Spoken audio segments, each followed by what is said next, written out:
अभी 30 तक अनुवाद पढ़ दो माता जी फिर। हरे कृष्णा माता जी। बोलो। हाँ आशा माता जी, आप उनके साथ ही रहेंगी। तारावाद से शुरू करिए माता जी। हरे। ठीक है माता जी, हरे हरे कृष्ण। कृष्ण। हरे कृष्ण। ओम नमो भगवते वासुदेवाय। ओम नमो भगवते वासुदेवाय। ओम नमो भगवते वासुदेवाय। ओम श्री परमात्मने नमः। श्रीमद् भगवद गीता अथ द्वितीयोऽध्यायः। संजय उवाच तथा कृपयाविष्टम् अश्रुपूर्णाकुलेक्षणम् विषिदन्तमिदं वाक्यम् उवाच मधुसूदनः। हरे कृष्ण जी, हरे कृष्ण। संजय ने कहा, करुणा से व्याप्त शोक युक्त अश्रुपूरित नेत्रों वाले अर्जुन को देखकर मधुसूदन कृष्ण ने ये शब्द कहे। हरे कृष्णा जी। हरे कृष्णा। तो हमने कल पढ़ा था पहला अध्याय, और जो पहला अध्याय है उसको कहते हैं प्रॉब्लम डिफिनीशन देने वाला अध्याय। समस्याओं को बताया गया, उनको परिभाषित किया है, समस्याओं की समस्या होती क्या है। तो मुख्य समस्या जो हमारी होती है वो होती है देहात्म बुद्धि। और उसके लक्षण क्या होते हैं? उसके लक्षण जो है वो 5 बताए गए हैं जो अर्जुन को आ रहे थे। अर्जुन को कौन कौन से लक्षण आ रहे थे, कोई बताना चाहेगा? हरे कृष्णा। क्या क्या लक्षण कल हमने देखे थे पहले अध्याय में, जो देहात्म बुद्धि से लगे हुए थे? हरे हरे माता कृष्णा। जी, दया शोक संताप। ये अनिता माता जी रुक जाइए, बीना माता जी बता रहे। हरे कृष्णा जी, बताइए माता जी। माता जी, मोह, आसक्ति, जी बिल्कुल। भविष्य की चिंता। हाँ, भविष्य की चिंता तो सही। और करुणा, 4 लक्षण कल आनंद नहीं हमने है। जाना। भौतिक हरे वस्तुओं के कृष्ण। कृष्ण। प्रति अत्यधिक आसक्ति। अत्यधिक आसक्ति, बिल्कुल सही है। तो कल मन हम की लोगों ने 4 लक्षण पढ़े थे जो अर्जुन को आ रहे थे। तो पहला था कंपेशन ऑन बॉडली प्लेटफॉर्म, यानी कि शरीर पर दया। बहुत हिंसा होने वाली है, कुल का नाश होने वाला है, तो आसक्ति है फैमिली से, दया आ रही है। दूसरा ई है, कहते हैं CESDI, इसका नाम रखा गया है CESDI। तो पहला कंपेशन है, जो कि दया कहा जाता है, शरीर पर दया। दूसरा इंजॉयमेंट है, आनंद। आनंद नहीं है, जीते या हारे आनंद नहीं है, किसके साथ आनंद को भोग करेंगे, इसलिए कहा गया इंजॉयमेंट। और डी क्या है? नहीं, उसके बाद CES होता है सिन। बहुत पाप है, इतने लोग को मारेंगे तो क्या होगा, बहुत पाप लगेगा हमको। और इसके बाद जो है चौथा आ जाता है डी। डी आ जाता है डिस्ट्रक्शन, कुलच्छय होगा, सारे जो है वो फैमिली का नाश हो जाएगा, तो डिस्ट्रक्शन हो जाएगा। इसके बाद आज जो है वो हम पढ़ेंगे इस अध्याय में, दो पढ़ेंगे, दो आई हम पढ़ेंगे। एक आई है इनडिसीजन, यानी कि निर्णय नहीं ले पा रहा है, जो असमंजस में है अर्जुन। और इस अध्याय में उस आई को हम पढ़ेंगे। और दूसरा एक और आई है, जो बहुत विस्तार में इसके बारे में बात होगी कि मैं कौन हूँ। सबसे बड़ी समस्या होती है जब हम आध्यात्मिक वातावरण में जाते हैं, सबसे पहले यही होता है, मैं कौन हूँ। मैं कौन हूँ, भगवान कौन है, और उससे हमारा संबंध क्या है। ये अध्याय भगवत गीता में इसी से शुरू होता है। तो 1 से 10 तक के जो श्लोक होते हैं वो गुरु के प्रति शरणागति, आत्मसमर्पण की बात। आत्मसमर्पण करेगा जो है वो अर्जुन गुरु के प्रति। गुरु कौन है? कृष्ण है। और 11 से 30 में इसी प्रश्न का उत्तर मिलेगा, मैं कौन हूँ, आइडेंटिटी क्या है हमारी, हम कौन है, कहाँ से आए हैं। सांख्य योग या पदार्थ और आत्मा का ज्ञान, आत्म तत्व का ज्ञान। जब आत्म तत्व को जान जाते हैं तो हमारी धारणाएं बदल जाती हैं। और 31 to 53 दो धर्मों की बात होगी। एक स्वधर्म, यानी कि कर्म कांड, भौतिक धर्म, भौतिक कर्म जो किए जाते हैं वो स्वधर्म। और दूसरा होता है नित्य धर्म, यानी भगवान के प्रति हमारे क्या कार्य हैं, उनके बारे में बात होगी। और जब इन दोनों को पालन करते हैं, जब ठीक से ये दोनों कार्य करेंगे, तो व्यक्ति समाधि अवस्था में आ जाता है, स्थिति प्रज्ञ हो जाता है, आत्मा राम हो जाता है। और उसको आत्मा राम कैसा होता है, कैसे उसकी चाल ढाल होती है, कैसे उसके लक्षण होते हैं, ये सारी बातें जो है वो इस अध्याय में बताई जाएंगी। तो बहुत सुंदर अध्याय है, बहुत बड़ा अध्याय है। कल हम लोगों ने देखा है कि विजय के संकेत क्या क्या है।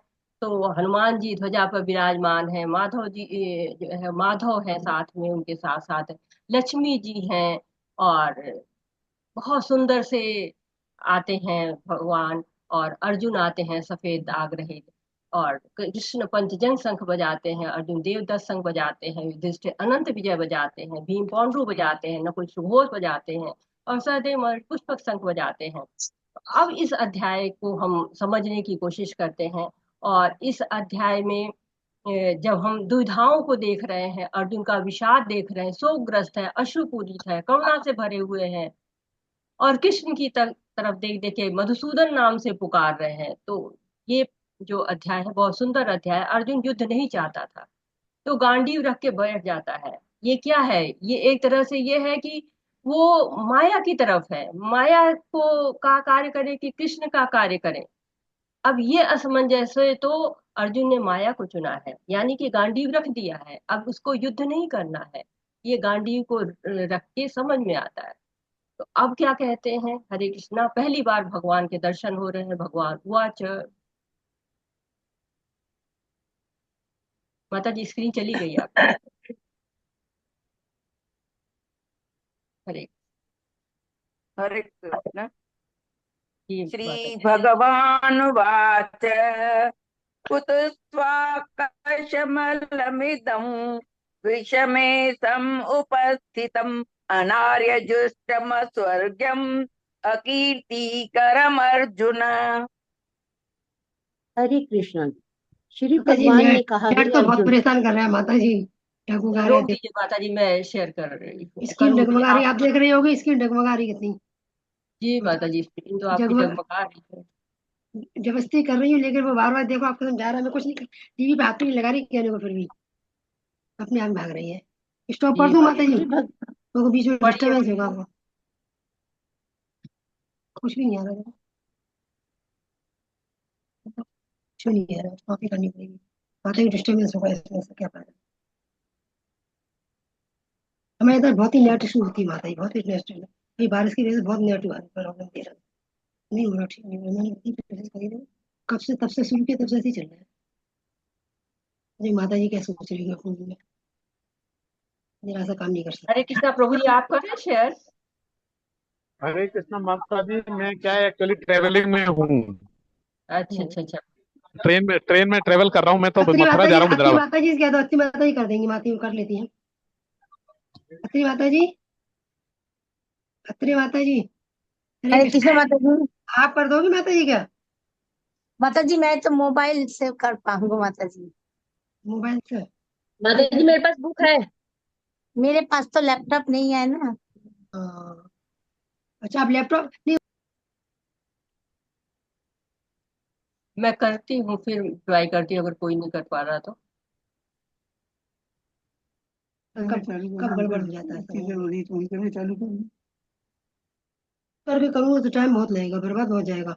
माता जी कह रहे कि दोबारा से इसको, प्रभु जी कह रहे हैं कि इसको एक बार बंद करके चालू करो, फिर वो चालू करने में टाइम लगेगा बहुत। माता जी करूँ क्या? आप तैयार रहिए, मैं कोशिश कर रही हूँ। आप कोशिश कर लो, मैं एक बार बंद करके दोबारा रीस्टार्ट करती हूँ, ठीक है माता जी? मेरे पे लोड बहुत आता है ना, इस वजह से थोड़ा सा। नहीं तो मुझे तो जी नहीं ना।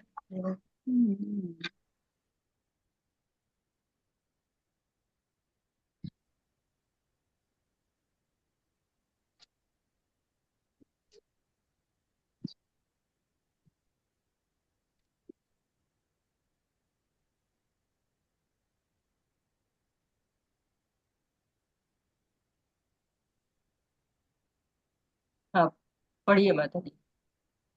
हरे कृष्णा माता जी। हरे कृष्ण।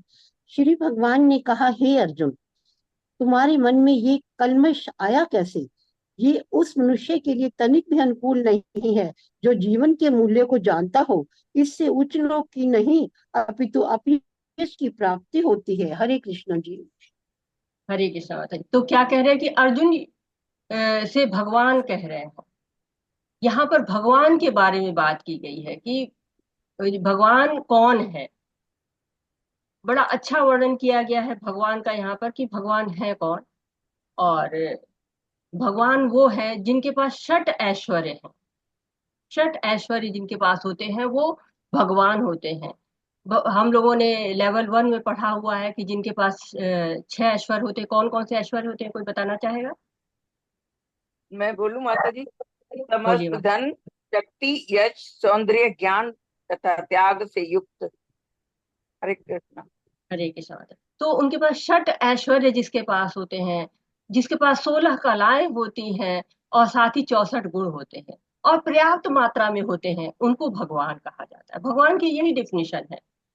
कोई और ऐसा नहीं है जिसके अंतर्गत ये 6 ऐश्वर्य पाए जाए, वो भी भरपूर मात्रा में। 64 गुण पाए जाए, किसी में भी नहीं पाए जाते। और साथ ही 16 कलाएं।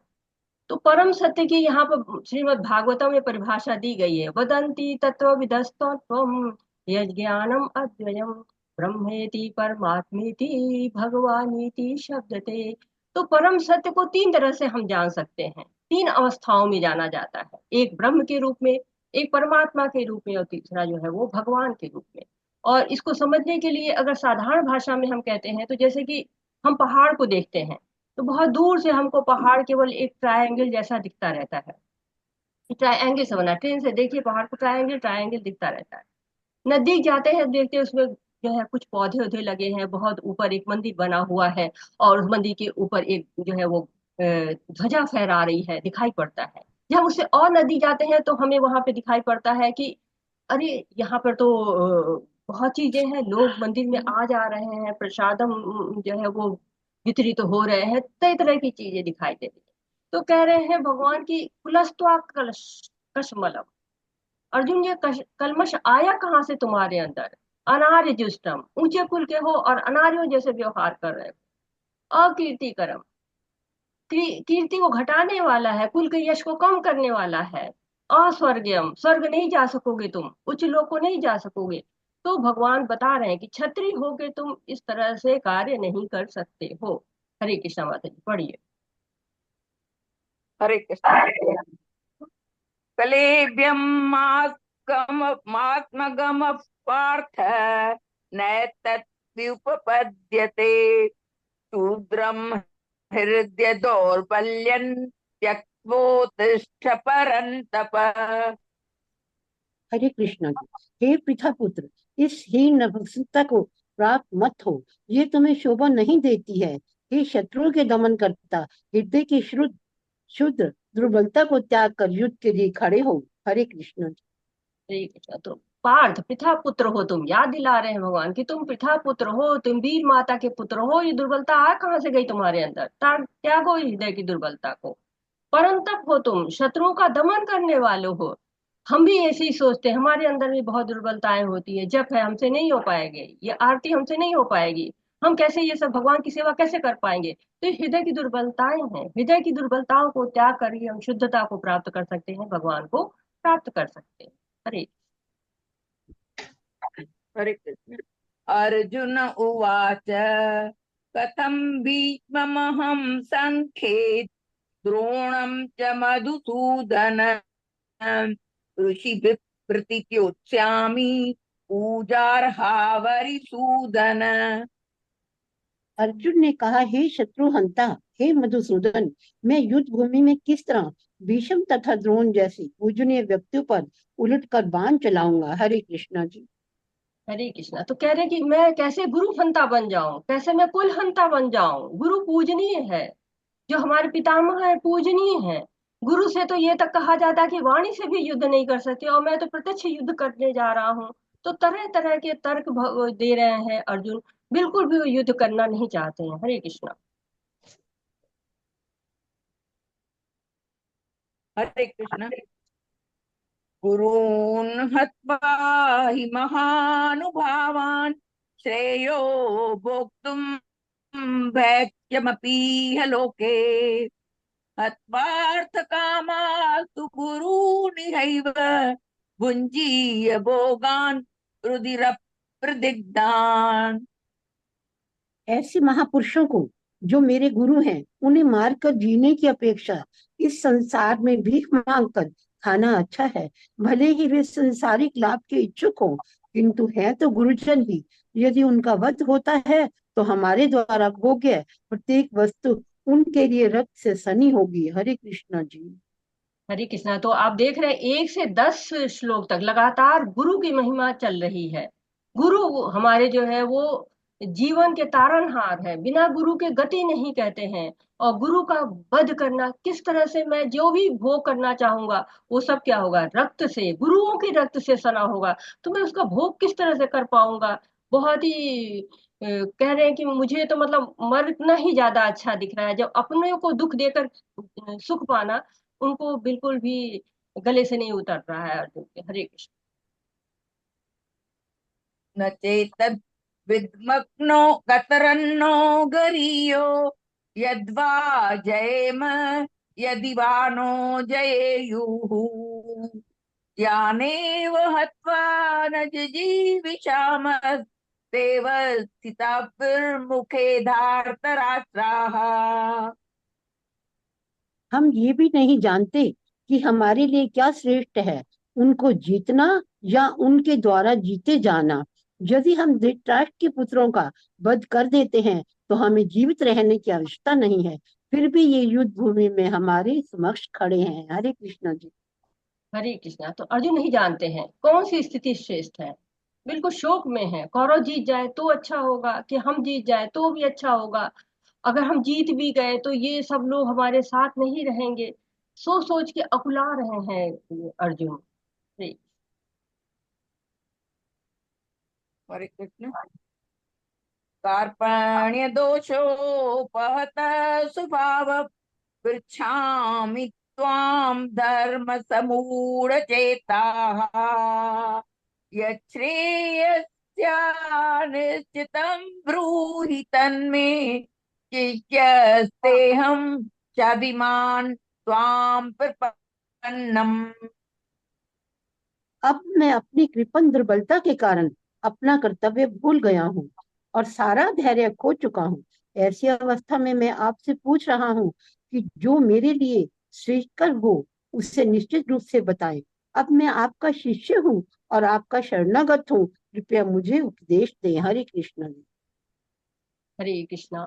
तो ये बहुत ही महत्वपूर्ण श्लोक आपके सामने है। कार्पण्य दोष हो, कृपणता का दोष, ये दोष बहुत बड़ा दोष होता है। साधारण भाषा में अगर हम कहते हैं कि दैनिक जीवन में अगर हम कृपण कहते हैं तो उसका मतलब होता है कि हम पैसे के मामले में कृपण की बात करते हैं कि पैसा नहीं खर्च करना चाहते, उसमें कृपण है।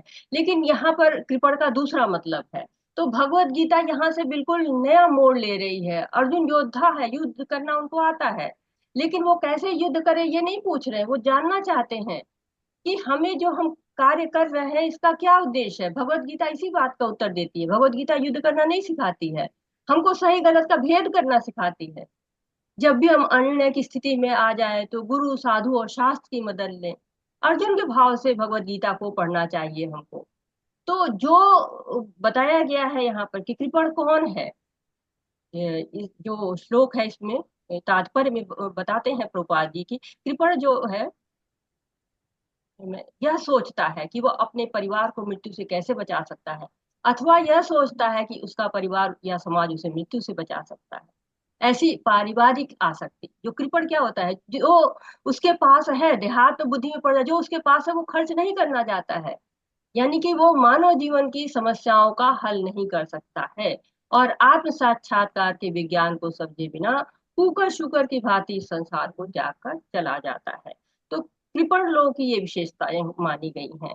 और कह रहे हैं कि अब अर्जुन को कह रहे हैं कि अब आप हमारे गुरु हैं, शरणागत हो जा रहा है कि नहीं, अब जो है वो मैं आपके शरणागत हूँ, मैं शिष्य हूँ। तो एक तरह से अभी तक जो अर्जुन की एक तरह से कृष्ण टेस्ट कर रहे थे कि अर्जुन क्या शरणागत लेता है कि नहीं लेता है, अर्जुन क्या सोच रहा है। और यहाँ पर अर्जुन शरणागत ले ले रहे हैं और कह रहे हैं जो उचित हो, जो श्रेयस हो, लॉन्ग टर्म अचीवमेंट। आप लोगों ने पढ़ा होगा लेवल 1 में कि श्रेयस वो होता है जो तुरंत सही ना भी लगे लेकिन बाद में कल्याणकारी होता है। और जो प्रेयस यानी कि शॉर्ट टर्म अचीवमेंट होती है तो पहले खुशी मिलती है बाद में दुख मिलता है, क्षण भंगुर होता है। तो कृपण अपनी मूल्यवान संपत्ति जो हमारा शरीर है उसका उचित उपयोग करके भक्ति नहीं करता है, भौतिक जीवन में जानवर की तरह रहता है, इस संसार में इस परिवार में बहुत ज्यादा आसक्त रहता है। तो अर्जुन आत्मसमर्पण कर रहे हैं कि कृष्ण के अतिरिक्त कहीं और हमारी समस्या का समाधान हो ही नहीं सकता। और अर्जुन अभी तक जो है वो बोल रहे हैं, कृष्ण अभी बहुत कम बोले हैं। आगे देखते हैं क्या क्या होता है। हरे कृष्ण। हरे कृष्ण। न हि प्रपश्यामि ममापनुद्यात् यच्छोकमुच्छोषणमिन्द्रियाणाम् अवाप्य भूमावसप्तन्न मृदम् राज्यं सुराणामपि चाधिपत्यम्। हरे कृष्ण। मुझे ऐसा कोई साधन नहीं दिखता जो मेरी इंद्रियों को सुखाने वाले इस शोक को दूर कर सके। स्वर्ग पर देवताओं के अधिपति की तरह इस धन धान्य संपन्न सारी पृथ्वी पर निष्कंटक राज्य प्राप्त करके भी मैं इस शोक को दूर नहीं कर सकूंगा। हरे कृष्णा जी। हरे कृष्ण। तो गुरु जिज्ञासा शांत करते हैं। जीव की समस्या क्या है कि उसके पास कितना भी धन हो, यश हो, प्रतिष्ठा हो, परंतु जो मानसिक विचलन होता समाप्ति नहीं होता है। तो अर्जुन चाह रहे हैं कि बताएं भगवान उनको कि युद्ध हम क्यों करें, युद्ध करने से मुझे क्या लाभ होगा। जो मेरे इतने सारे प्रश्न हैं उनका उत्तर चाहिए उनको। कि स्वर्ग का कह रहे हैं कि स्वर्ग पर देवताओं के आधिपत्य की तरह इस धन धान संपन्न पृथ्वी पर, मतलब इतना यहाँ पर सुख है, लेकिन इतने सुख को देख करके भी मुझे ऐसा नहीं लग रहा है कि मैं सुख रह पाऊंगा, सुखी रह पाऊंगा, क्योंकि सुख इस भौतिक जीवन में है ही नहीं। हमेशा भक्ति करके भगवत धाम पहुंच जाने में ही सारी सुख है। और सारी समस्याओं का समाधान क्या है? कृष्ण भावनामृत। हरे संजय उवाच एवमुक्त्वा ऋषिकेशं गुडाकेश परन्तप न योध्येति गोविन्दम् उक्त्वा तूष्णीं बभूवः। संजय ने कहा, इस प्रकार कहने के बाद शत्रुओं का दमन करने वाला अर्जुन कृष्ण से बोला, हे गोविंद, मैं युद्ध नहीं करूंगा, और चुप हो गया। हरे कृष्ण। हरे कृष्णा। तो क्या कह रहे हैं कि देखिए अर्जुन अब बिल्कुल ही तरह तरह की जो है दे रहे हैं, भगवान को उपाधियां दे रहे हैं। ए ऋषिकेश हो, आप स्वामी हो, इंद्रियों के स्वामी हो, गुड़ाकेश हैं, अज्ञान को हरने वाले हैं, और जो है वो अर्जुन के अंधकार को, अज्ञान को मिटा देने वाले हैं। और अंत में टोटली सरेंडर आप गोविंद हो। गोविंद क्यों? मतलब कि अब जो इंद्रियां हैं वो अब भगवान के अनुसार कार्य करने वाली हैं। अब जो अर्जुन की इंद्रियां हैं वो पूरी तरह से भगवान की अधीनता में आने वाली है। हरे कृष्ण। तमुवाच ऋषिकेश प्रसन्नीव भारत सेनयोरुभयोर्मध्ये विषिदन्तमिदं वचः। हे भरतवंशी धृतराष्ट्र, उस समय दोनों सेनाओं के मध्य शोक मग्न अर्जुन से कृष्ण ने मानो हंसते हुए ये शब्द कहे। हरे कृष्णा। हरे कृष्णा। तो ये संयोग देखिए कि अर्जुन शोक में है और कृष्ण हंस रहे हैं। क्यों हंस रहे हैं? कई कारण हैं। एक तो शिष्य उनका मूर्खतापूर्ण व्यवहार कर रहा है, दूसरा उनका मित्र जो है उनका शिष्य बन गया है, भगवान की योजनाएं सफल होती चली जा रही हैं, भगवत गीता सुनाने का समय आ रहा है। धीरे धीरे जो एक थोड़ी सी कुटिल सी मुस्कान भी है कि अब तुम सही रास्ते पर हो। तो क्या है, वेद व्यास हमको बड़ी छोटी छोटी चीजें बता रहे हैं, कृपा मानिए उनकी, कि इन छोटे छोटे क्षणों को हमको महसूस करा रहे हैं कि हाँ देखो अर्जुन कैसे बच्चों जैसे व्यवहार कर रहे हैं, और कृष्ण कैसे थोड़े बड़ों जैसे मुस्कुरा रहे हैं। तो ये जो श्लोक है दूसरे अध्याय के, वो एक तरह से आपको निष्कर्ष भी बता रहे हैं। संजय एक तरह से निष्कर्ष की तरफ भी पहुंचा रहे हैं कि और धृतराष्ट्र के तीसरे नेत्र भी बने हुए हैं, ज्ञानी और अज्ञानी का भेद दिखा रहे हैं। कृष्ण है वो आनंद में है, जो ज्ञानी होता है हमेशा आनंद में रहता है। अर्जुन दुख में है क्योंकि अज्ञान के द्वारा भ्रमित है। जो अज्ञान में रहता है वो हमेशा दुखी रहता है, हमेशा अज्ञान में रहता है। हरे हरे कृष्ण। श्री माता 10 ना 11। दस श्री 11वां भगवानुवाच अशोचानन्वशोचस्त्वं प्रज्ञावादांश भाषसे गतासून गतासूंश्च नानुशोचन्ति पंडिताः। श्री भगवान ने कहा, तुम पांडित्यपूर्ण वचन कहते हुए उनके लिए शोक कर रहे हो जो शोक करने योग्य नहीं है। जो विद्वान होते हैं वे ना तो जीवित के लिए ना मृत के लिए शोक करते हैं। हरे कृष्ण। हरे कृष्णा। तो गुरु की भूमिका में आगे भगवान, क्यों हमें शोक नहीं करना चाहिए, मृत के लिए या जीवित के लिए।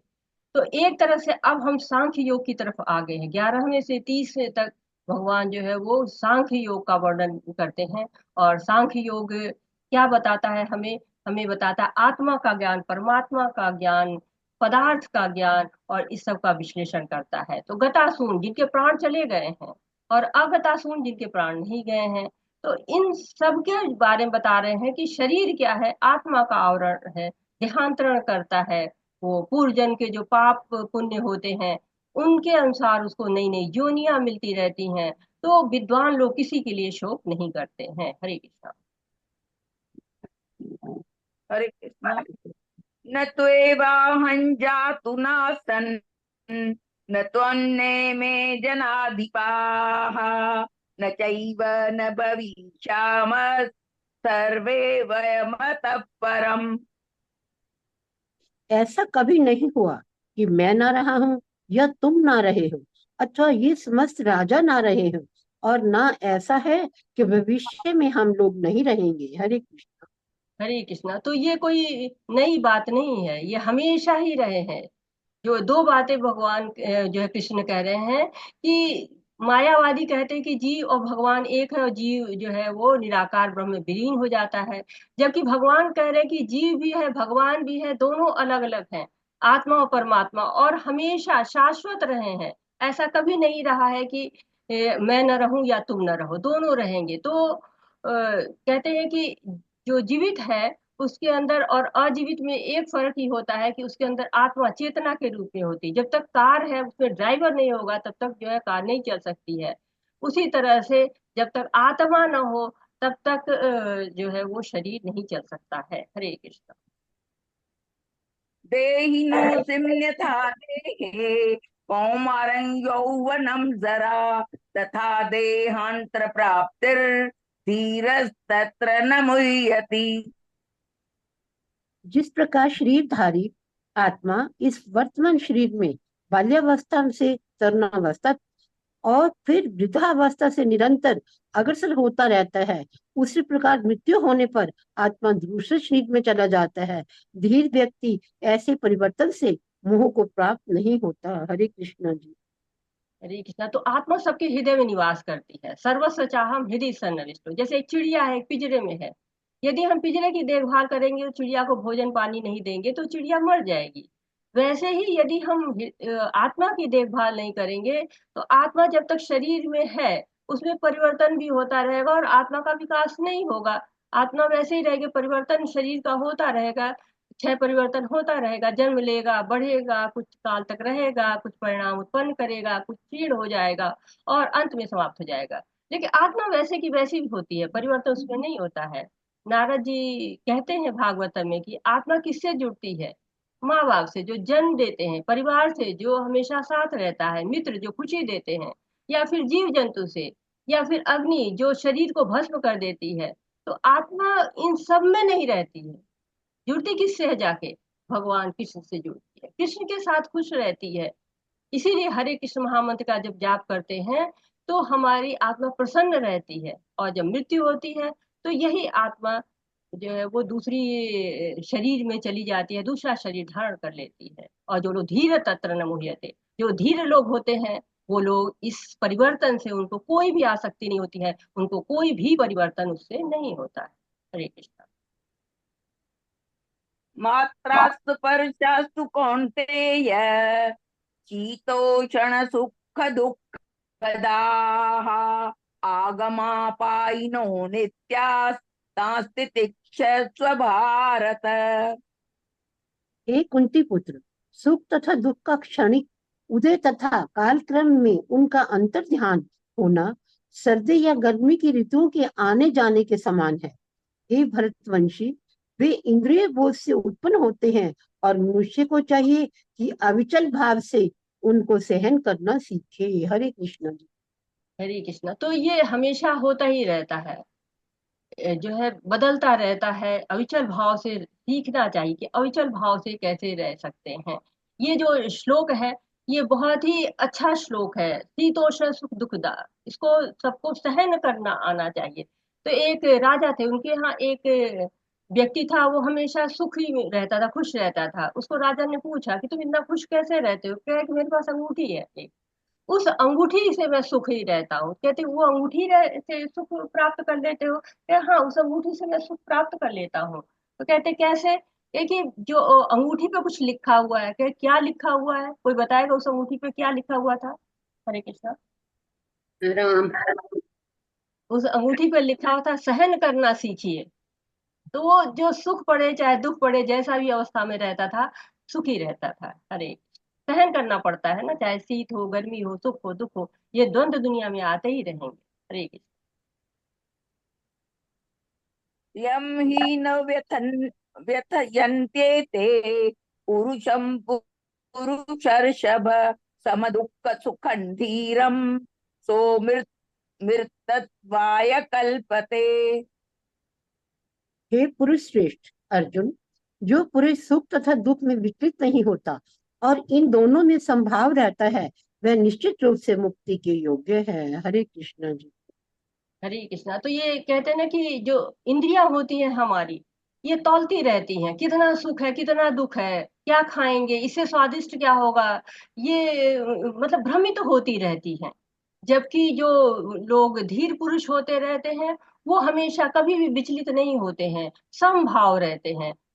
ये लोग, ऐसे लोग मुक्ति के योग्य हैं। हरे कृष्णा। हरे कृष्ण। ना ततो विद्यते भावो ना भावो विद्यते सतः उभयोरपि दृष्टो न त्वनो त्वनयो तत्वदर्शिभिः। तत्वदर्शियों ने ये निष्कर्ष निकाला है कि असत भौतिक शरीर का तो कोई चिर स्थानित्व नहीं है, किंतु सत्य आत्मा अपरिवर्तित रहता है। उन्होंने इन दोनों की प्रकृति के अध्ययन द्वारा ये निष्कर्ष निकाला है। हरे कृष्ण। हरे कृष्णा। तो भगवान यहाँ उपनिषदों की भाषा बोल रहे हैं। इस श्लोक में, 19वें श्लोक, दोनों में उपनिषदों की भाषा बोली गई, सत और असत। भौतिक शरीर की बात की गई है और आत्मा सत होती है उसकी बात की गई है। तो देहात्म बुद्धि दो प्रकार की होती है। एक तो होती है स्वयं को जड़ पदार्थ समझना, और दूसरी होती है स्वयं को भगवान समझना। तो जब शरीर से आत्मा जुड़ जाती तो जड़ नहीं होती है, वो आत्मा हमेशा ही शाश्वत रहती है, अपरिवर्तित रहती है। अब जो आगे के श्लोकों में आत्मा की प्रकृति का वर्णन हुआ है, तो जो दो तरह की देहात्म बुद्धि बताई गई, कुछ लोग स्वयं को भगवान समझते लगते हैं और कुछ लोग इस शरीर से ही जुड़े रहते हैं। लेकिन जो आत्मा है वो इन दोनों से पृथक रहती है, वो हमेशा शाश्वत नित्य रहती है। उसके क्या क्या गुण हैं, इसके बारे में अब हम सुनते हैं। हरे कृष्ण। माता जी 15 हो गए, 16 हो गए। 16 हो गया ना प्रभु? 16 हो गए, 17। 17वां है। अविनाशी तु तद्विद्धि येन सर्वमिदं ततं विनाशमव्ययस्यास्य न कश्चित् कर्तुमर्हति। जो सारे शरीर में व्याप्त है, उसे ही तुम अविनाशी समझो। उस अवयव आत्मा को नष्ट करने में कोई भी समर्थ नहीं है। हरे कृष्ण जी। हरे कृष्ण। तो ये संपूर्ण शरीर में व्याप्त भी है और अविनाशी भी, कभी भी उसका नाश नहीं होता है। चेतना क्या होती है? वैयक्तिक होती है, हर व्यक्ति की अपनी अपनी चेतना होती है। अपने शरीर का अनुभव होता है, दूसरे के शरीर का अनुभव नहीं होता है। भगवान को सारे शरीरों का अनुभव होता है, लेकिन व्यक्ति को, अपने हर जीव को अपनी आत्मा है और अपना अनुभव है। बाल के जो अग्र भाग होते हैं उसका 1 से 1000वां भाग, कहते हैं 1/1000वां भाग अणु तुल्य होता है, और इसका विस्तार पूरे शरीर में होता है। चेतना उसकी पूरे शरीर में होती है, और अणु आत्मा परमात्मा का अंश है। विभु आत्मा होती है जो भगवान परमात्मा, और अणु आत्मा होती है जो जीव की आत्मा होती है। दो आत्मा हमारे शरीर में होती है, एक आत्मा और एक परमात्मा। और जो अणु आत्मा होती है वो परमात्मा का ही अंश है। ममे वांशे जीव लोके जीव भूता सनातना। तो सब लोग जो भी जीव हैं, सब भगवान के अंश हैं।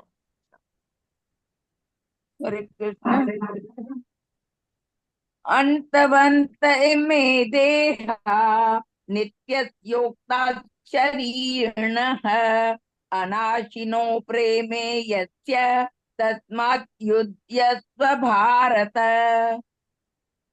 अविनाशी, अप्रेम तथा शाश्वत जीव के भौतिक शरीर का अंत अवश्य भावी है, अतः हे भरतवंशी युद्ध करो। हरे कृष्णा जी।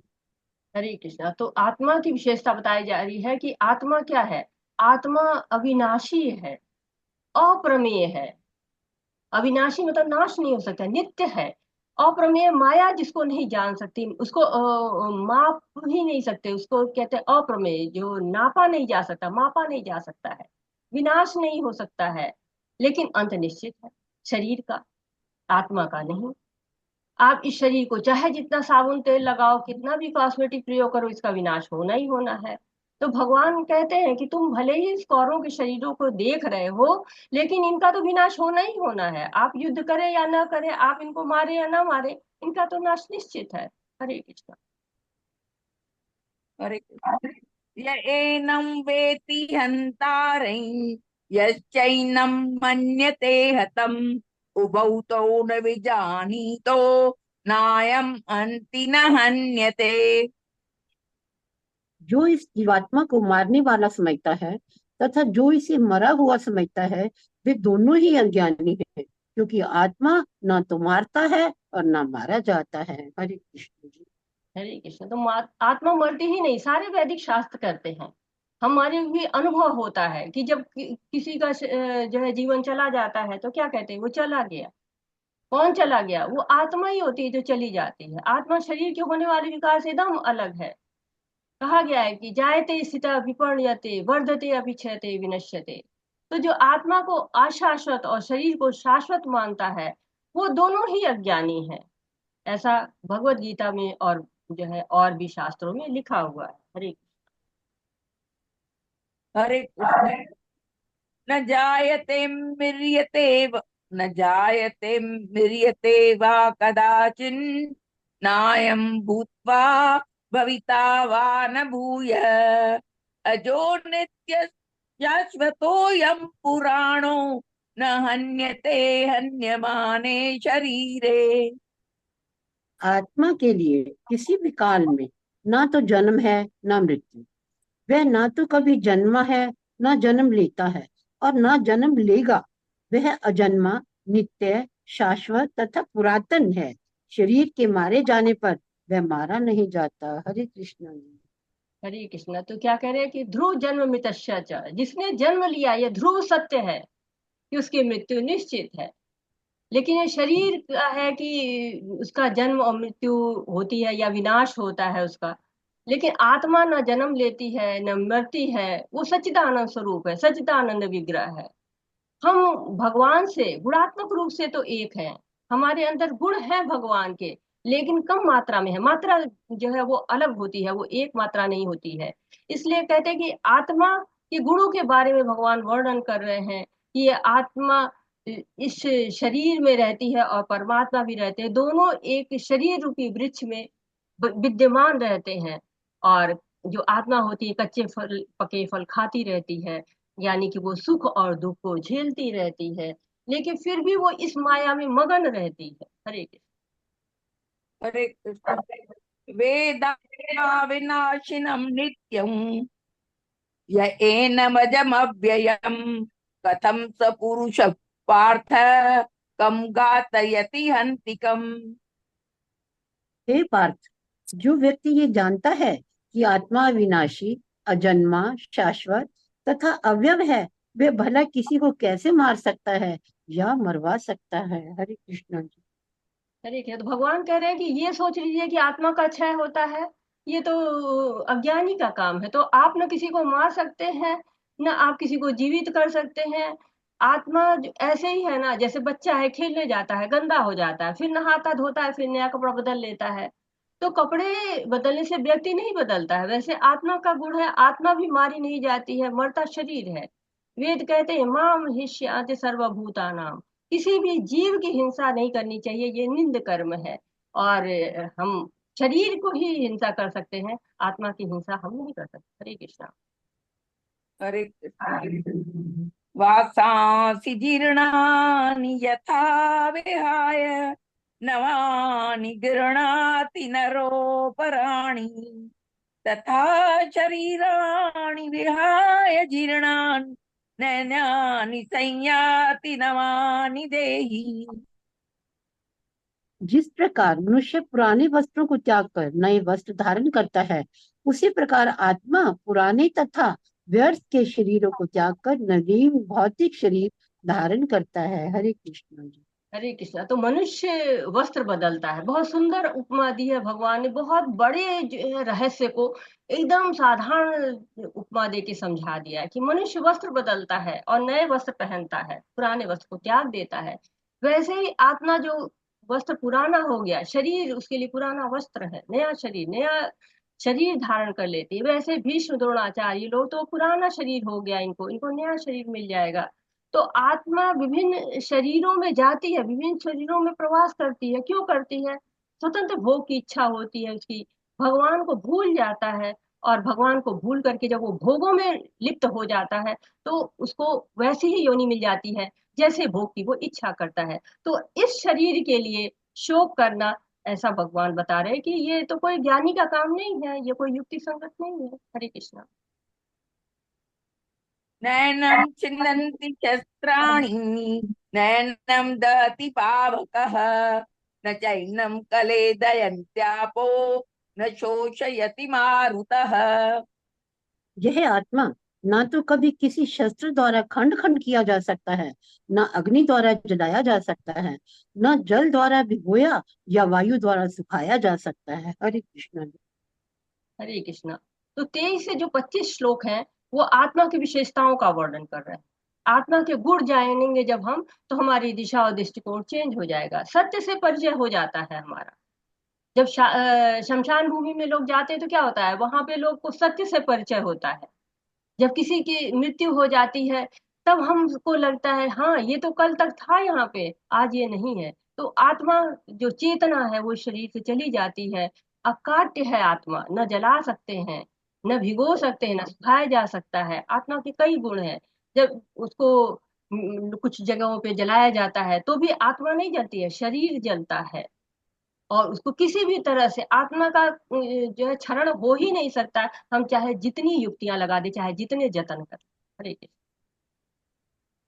अच्छेद्यो यमदायोऽयम् अकलेद्यो शोष एव च नित्य सर्वगतस्थाणुर् अचलोऽयं सनातनः। यह आत्मा अखंडित तथा अघुलनशील है। इसे ना तो जलाया जा सकता है, ना ही सुखाया जा सकता है। ये शाश्वत, सर्वव्यापी, अविकारी, स्थिर तथा सदैव एक सा रहने वाला है। हरे कृष्ण। हरे कृष्ण। तो ये आत्मा क्या है? अखंडित है, अघुलनशील है, घुलती नहीं है। हम बहुत सी चीजों को जल में घुलनशील पदार्थ कहते हैं, लेकिन अघुलनशील पदार्थ है ये। पदार्थ है ही नहीं, ये तो चेतना है। और सर्वव्यापी है, निर्विकार है। भगवान बार बार बता रहे हैं कि संशय नहीं रहे। भौतिक विज्ञान आत्मा को अभी तक नहीं समझ पाया है, लेकिन हमारे शास्त्रों के अनुसार अर्जुन के माध्यम से हमको भगवान इसका ज्ञान दे रहे हैं। हरे कृष्ण। अव्यक्तोऽयम् चिन्तोऽयम् अविकार्योऽयम् उच्यते तस्मादेवं विदित्वेनं नानुशोचितुमर्हसि। यह आत्मा अव्यक्त, अकल्पनीय तथा अपरिवर्तनीय कहा जाता है। यह जानकर तुम्हें शरीर के लिए शोक नहीं करना चाहिए। हरे कृष्ण जी। हरे कृष्णा। तो अर्जुन अर्जुन जो है उसके पास गांडीव है, लेकिन उस गांडीव में भी इतनी शक्ति नहीं है कि वो लोगों को मार सके, किसी की आत्मा को मार सके। किसी भौतिक उपकरणों से तो आत्मा को देखते ही नहीं, हम नहीं देख सकते उसको। तो आत्मा के विषय में जब ज्ञान हो जाता है तो शोक करना उचित नहीं है, ऐसा भगवान बता रहे। क्योंकि आत्मा अव्यक्त है, अकल्पनीय है, अपरिवर्तनीय है, इसमें किसी प्रकार का परिवर्तन नहीं हो सकता है। तो भगवान बता रहे हैं कि तुम व्यर्थ ही शोक कर रहे हो। ये जो विषय है तुम्हारा कि दया दिखानी है, तो तुम दया आत्मा पर करो, क्योंकि आत्मा है, शरीर है ही नहीं। शरीर तो नाशवान है। हरे कृष्ण। हरे कृष्ण। अथ चैनं नित्यजातन् नित्यं वा मन्यसे मृतं तथापि त्वं महाबाहो नैवं शोचितुमर्हसि। किंतु यदि तुम सोचते हो कि आत्मा अथवा जीवन का लक्षण सदा जन्म लेता है तथा सदा मरता है, तो भी हे महाबाहु, तुम्हारी शोक करने का कोई कारण नहीं है। हरे कृष्ण जी। महाबाहो कह रहे हैं, महाबाहो मतलब महान भुजाओं वाला। तो तुम इतने महान भुजाओं वाले हो, तुमको इस तरह का शोक करने का उचित नहीं लग रहा है। जीव तो जन्म लेगा, मृत्यु निश्चित होगी। जैसे सरकारी अधिकारी है, जिस दिन ज्वाइन कर लेता है पता हो जाता है कि उस दिन रिटायरमेंट हो जाएगा, उसी दिन रिटायरमेंट डेट निश्चित हो जाती है। तो आत्मा जन्म लेगी और मर जाएगी, इसके लिए शोक क्यों करना है? इसके लिए जो बुद्धिमान लोग हैं वो शोक नहीं करते। मरना जीना ये क्या है, एक अंग है, एक प्रक्रिया है, ये तो चलती ही रहेगी। हरे हरे कृष्ण। कृष्ण।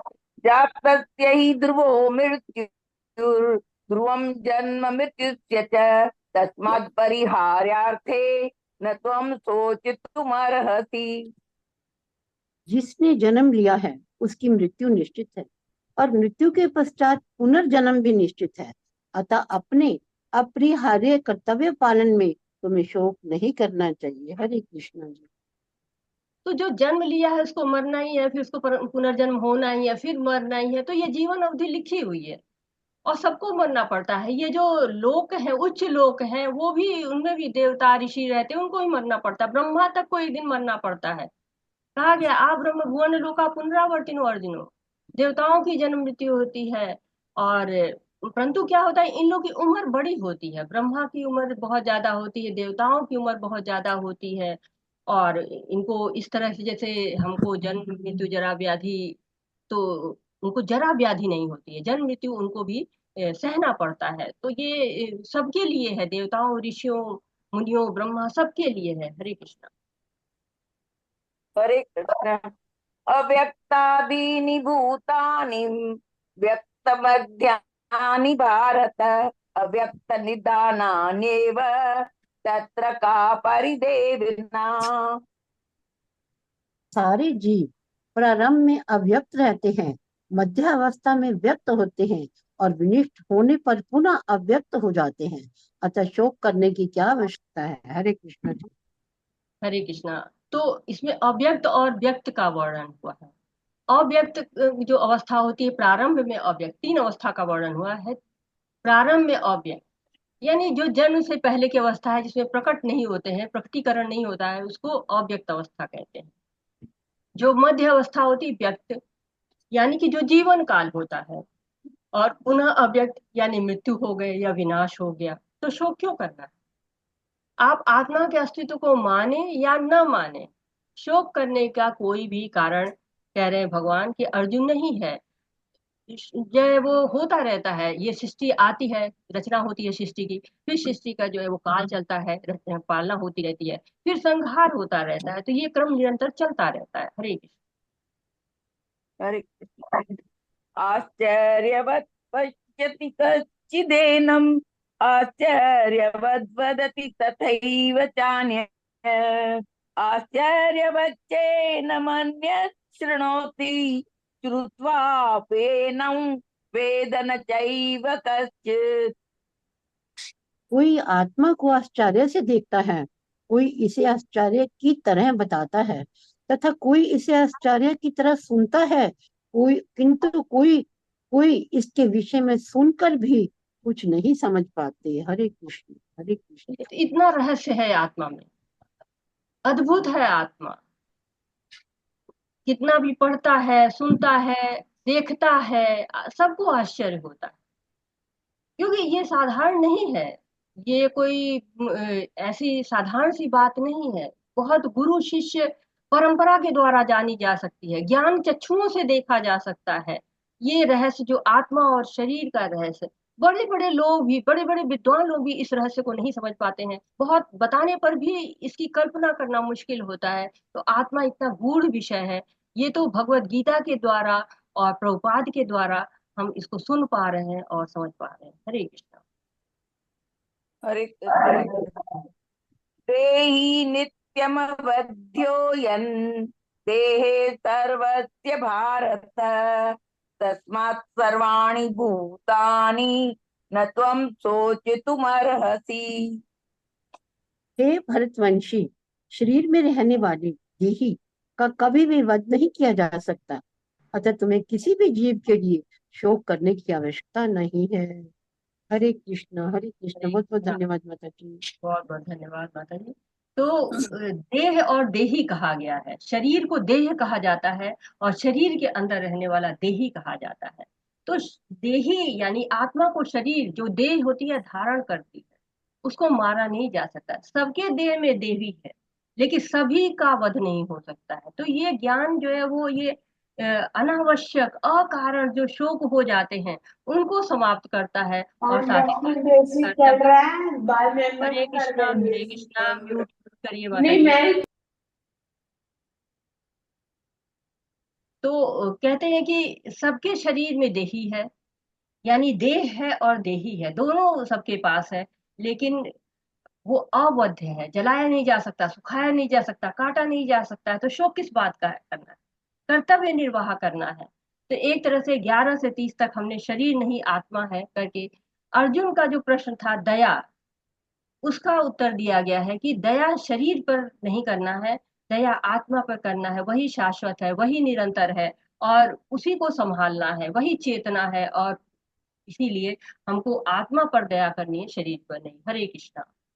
पढ़िए माता जी। हरे कृष्ण माता जी। स्वधर्मम् अपि चावीक्ष्य न विकम्पितुम् अर्हसि धर्म्याधियुद्धश्रेयान्यात् क्षत्रियस्य न विद्यते।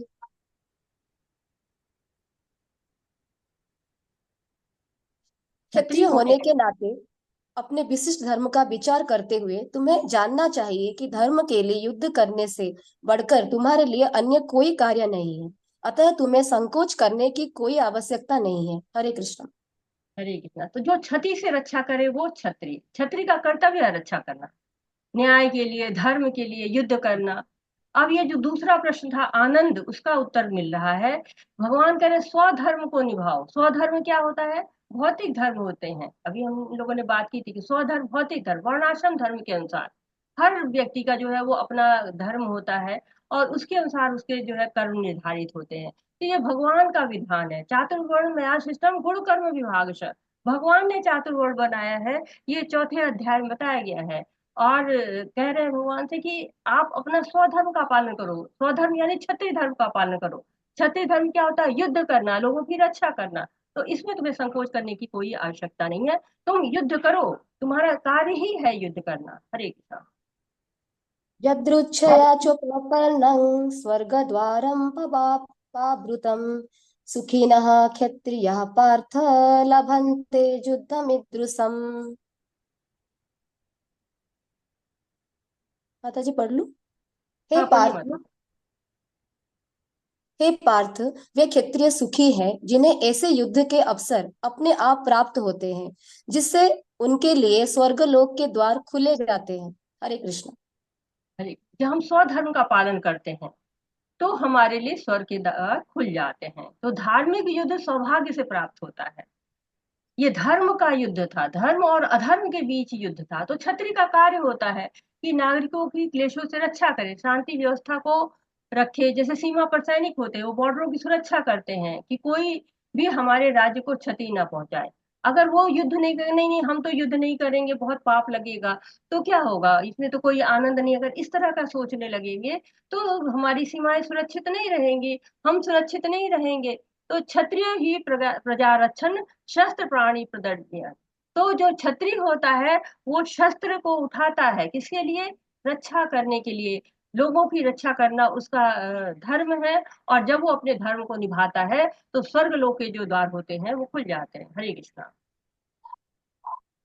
अथ चित्त्वमिमं धर्म्यं संग्रामं न करिष्यसि ततः स्वधर्मं कीर्तिं च हित्वा पापम् अवाप्स्यसि। किंतु यदि तुम युद्ध करने के स्वधर्म को संपन्न नहीं करते तो तुम्हें निश्चित रूप से अपने कर्तव्य की अपेक्षा करने का पाप लगेगा और तुम योद्धा के रूप में भी अपना यश खो दोगे। हरे कृष्ण। हरे कृष्ण। तो भगवान कह रहे हैं कि युद्ध नहीं करोगे तो क्या होगा? तुम्हें नरक मिलेगा, यश तुम्हारा नहीं रहेगा। लोग कहेंगे ना कि हाँ, इतने बड़े बड़े अस्त्र इसके पास थे, द्रोणाचार्य ने उसको आशीर्वाद में अस्त्र दिया था, शिव जी से उसको पशुपतास्त्र मिला था, देवताओं के लोक में गए थे, वहां से भी उसको अस्त्र शस्त्र मिले थे। इन सब का क्या लाभ है अगर युद्ध ही नहीं करोगे? तो अपयश लेके जाओगे, उपेक्षा का पाप लगेगा कि तुम अपने जो धर्म था तुम उससे डिग गए, तुम उस पर कायम नहीं रह पाए। तो अपना अपयश भी खो दोगे, अपनी कीर्ति भी खो दोगे, प्रशंसा जो लोग करते हैं कि अर्जुन कितना महान है, वो सब समाप्त हो जाएगा। हरे अकीर्तिं चापि भूतानि कथयिष्यन्ति ते व्ययाम् सम्भावितस्य चाकीर्तिर्मरणात् अतिरिच्यते। लोग सदैव तुम्हारे अपयश का वर्णन करेंगे और सम्मानित व्यक्ति के लिए अपयश तो मृत्यु से भी बढ़कर है। हरे कृष्ण। हरे कृष्णा। तो ऐसा नहीं है कि आप अगर युद्ध नहीं करेंगे तो लोग बड़ा अच्छा कहेंगे कि अरे कितना अच्छा था अर्जुन, दया किया उसने, हम सबको मारा नहीं, छोड़ दिया। ऐसा कोई नहीं कहेगा। लोग क्या कहेंगे? बड़ा कायर था, कायर समझेंगे तुम्हें। तो इससे तो अच्छा ही है कि तुम युद्ध में लड़ो, मर जाना ही श्रेष्ठकर है। कोई भी बुद्धिमान व्यक्ति है, अगर उसको कोई कह दे कि नहीं ये तो बहुत बड़ा पागल है, तो क्या होगा? उसके लिए अपयशित होगा, अपमानजनक होगा। इसी तरह तुम्हारे लिए भी ये अपयश का कार्य करेगा, अपमान का कार्य करेगा। तो तुम्हें ये छोड़कर युद्ध करना चाहिए, यही सबसे उचित रास्ता है तुम्हारे लिए। हरे कृष्णा। भयाद्रणादुपरतं मन्सन्ते त्वां महारथः येषां च त्वं बहुमतो भूत्वा जास्यसि लाघवम्। जिन जिन महायोद्धाओं ने तुम्हारे नाम तथा यश को सम्मान दिया है, वे सोचेंगे कि तुमने डर के मारे युद्ध भूमि छोड़ दी है और इस तरह वे तुम्हें तुच्छ मानेंगे। हाँ, कह रहे हैं भगवान, हरे कृष्णा माता जी, कि भगवान कह रहे हैं कि तुम समझ रहे हो कि जो लोग तुमको महान कहते हैं, वीर समझते हैं, वो लोग ऐसा कहे कि तुम रणभूमि छोड़कर भाग गए, ऐसा तुम चाह रहे हो? तुम सोच रहे हो कि दया के कारण इनको हम दया दान दे दें, लेकिन ये तुमको अपशब्द कहेंगे, बहुत दुखदायक होगा और बहुत अपकीर्ति होगी। लेकिन जो भगवान का कार्य करता है उसकी कीर्ति होती है, और जो भगवान से विमुख हो जाता है उसको अपकीर्ति मिलती है। हरे अवाच्यवादांश्च बहून् वदिष्यन्ति तवाहितः निन्दन्तस्तव सामर्थ्यं ततो दुःखतरं नु किम्।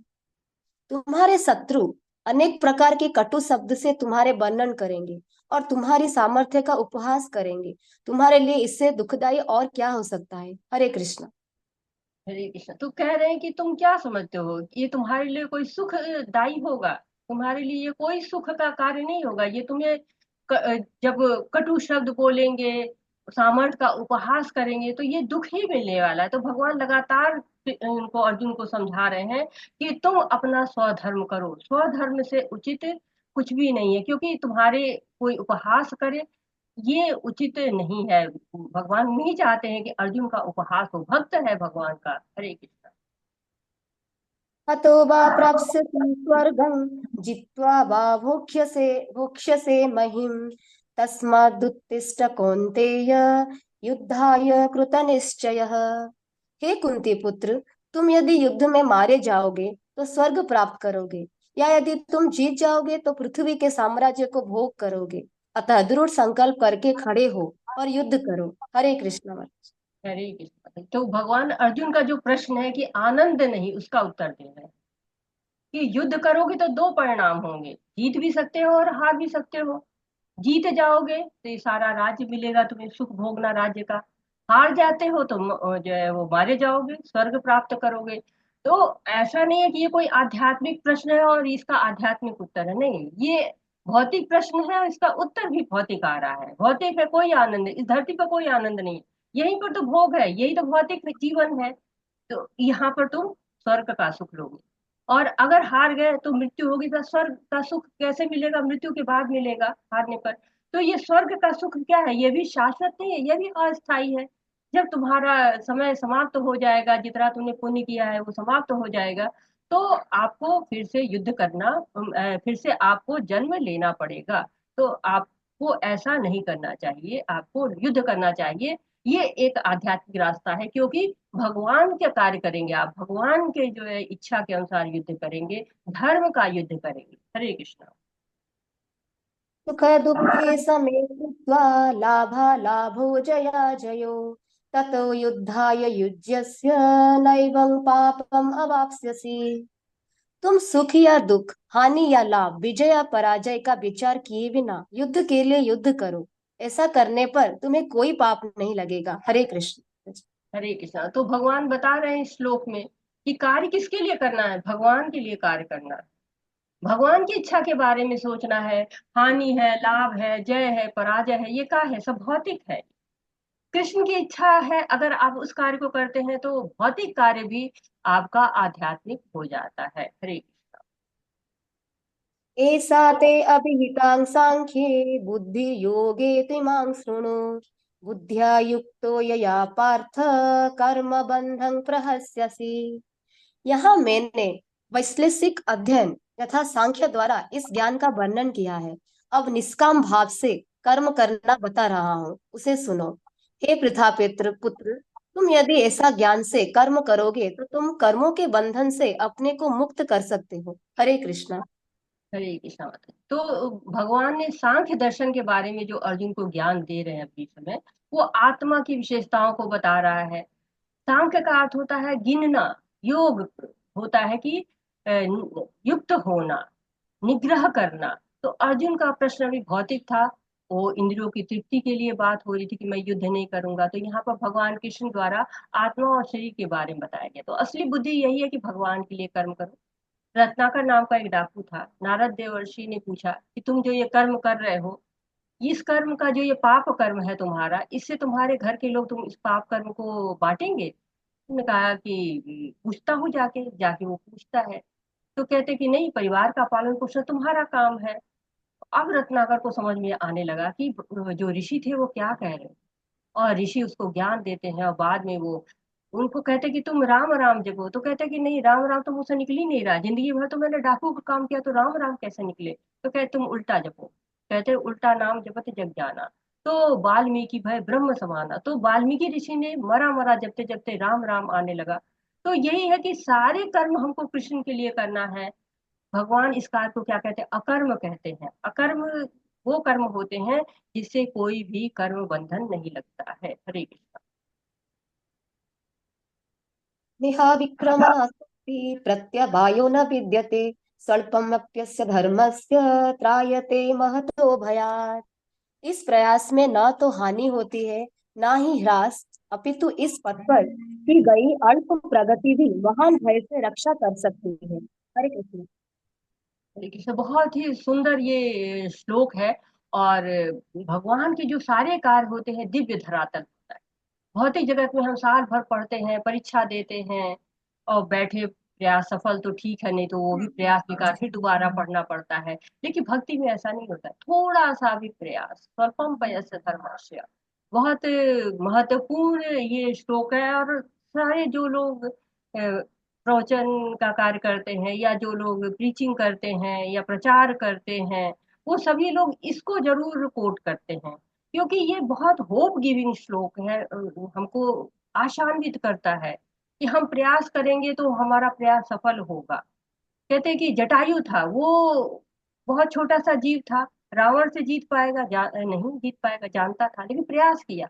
बाहरी तौर पे हार गया वो, लेकिन उसने भगवान की सेवा की। तो भगवान ने उसको आ करके उसका अंतिम संस्कार किया। जो भगवान अपने पिता का अंतिम संस्कार नहीं कर पाए थे, वो जटायु का अंतिम संस्कार करते हैं। जटायु से कहा उन्होंने कि मैं तुम्हें जीवित कर सकता हूँ। उसने कहा नहीं, मुझे इससे अच्छी मुक्ति कहाँ मिलने वाली है, मैं जो है वो अब दोबारा जीवित नहीं होना चाहता हूँ। उसका अंतिम संस्कार होता है। ऐसे ही जब भगवान पुल बना रहे थे, तो गिलहरी छोटे छोटे कंकड़ उठा के ले आ रही थी, सहयोग कर रही थी। हनुमान जी को लग रहा था कि अरे इतनी छोटी सी गिलहरी है, कहीं हाथ पैर दब गई, कहीं कहीं किसी के सामने तो चली जाएगी, तो हमारे कार्य में बाधा पड़ रही है। भगवान कहिए कि ये आप बैठ जाए चैन से, हम लोग कर लेंगे। लेकिन भगवान कहते हैं कि तुम अपने सामर्थ्य के अनुसार कार्य कर रहे हो और वो अपनी शक्ति के अनुसार कार्य कर रहे हो। तो किसी के प्रयास की कोई तुलना नहीं है।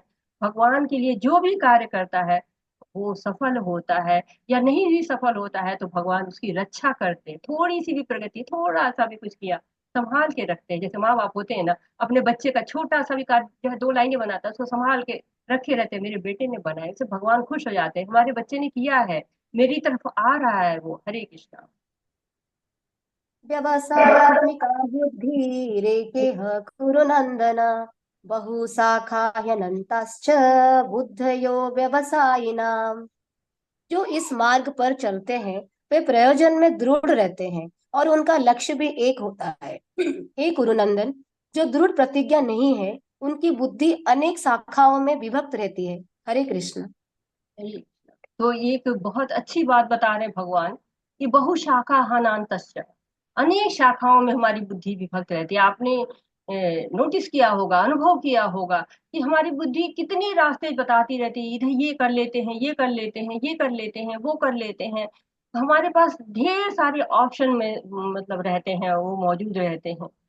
भगवान कहते हैं नहीं, बुद्धि को इतनी जगह नहीं फैलाना चाहिए, सफलता नहीं मिलेगी। दृढ़ निश्चय करिए, श्रद्धा करिए। कहते श्रद्धा शब्दे विश्वास कहे सुदृढ़ निश्चय।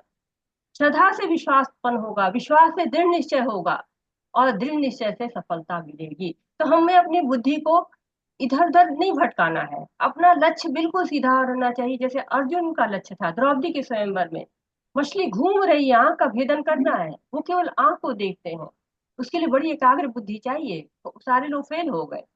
तो हम अगर भगवान की भक्ति करना चाहते हैं तो एक लक्ष्य होना चाहिए, वासुदेव सर्वमिति, भगवान परम पुरुष है, ये जानना बहुत आवश्यक है। कहते हैं कि जैसे दीपक जब हवा नहीं चलते हैं तो बिल्कुल स्थिर रहती है उसकी लौ, वैसे ही बिल्कुल स्थिर रहना है हमको, अपनी बुद्धि को यहाँ वहाँ कई शाखाओं में आगे नहीं बढ़ाना है।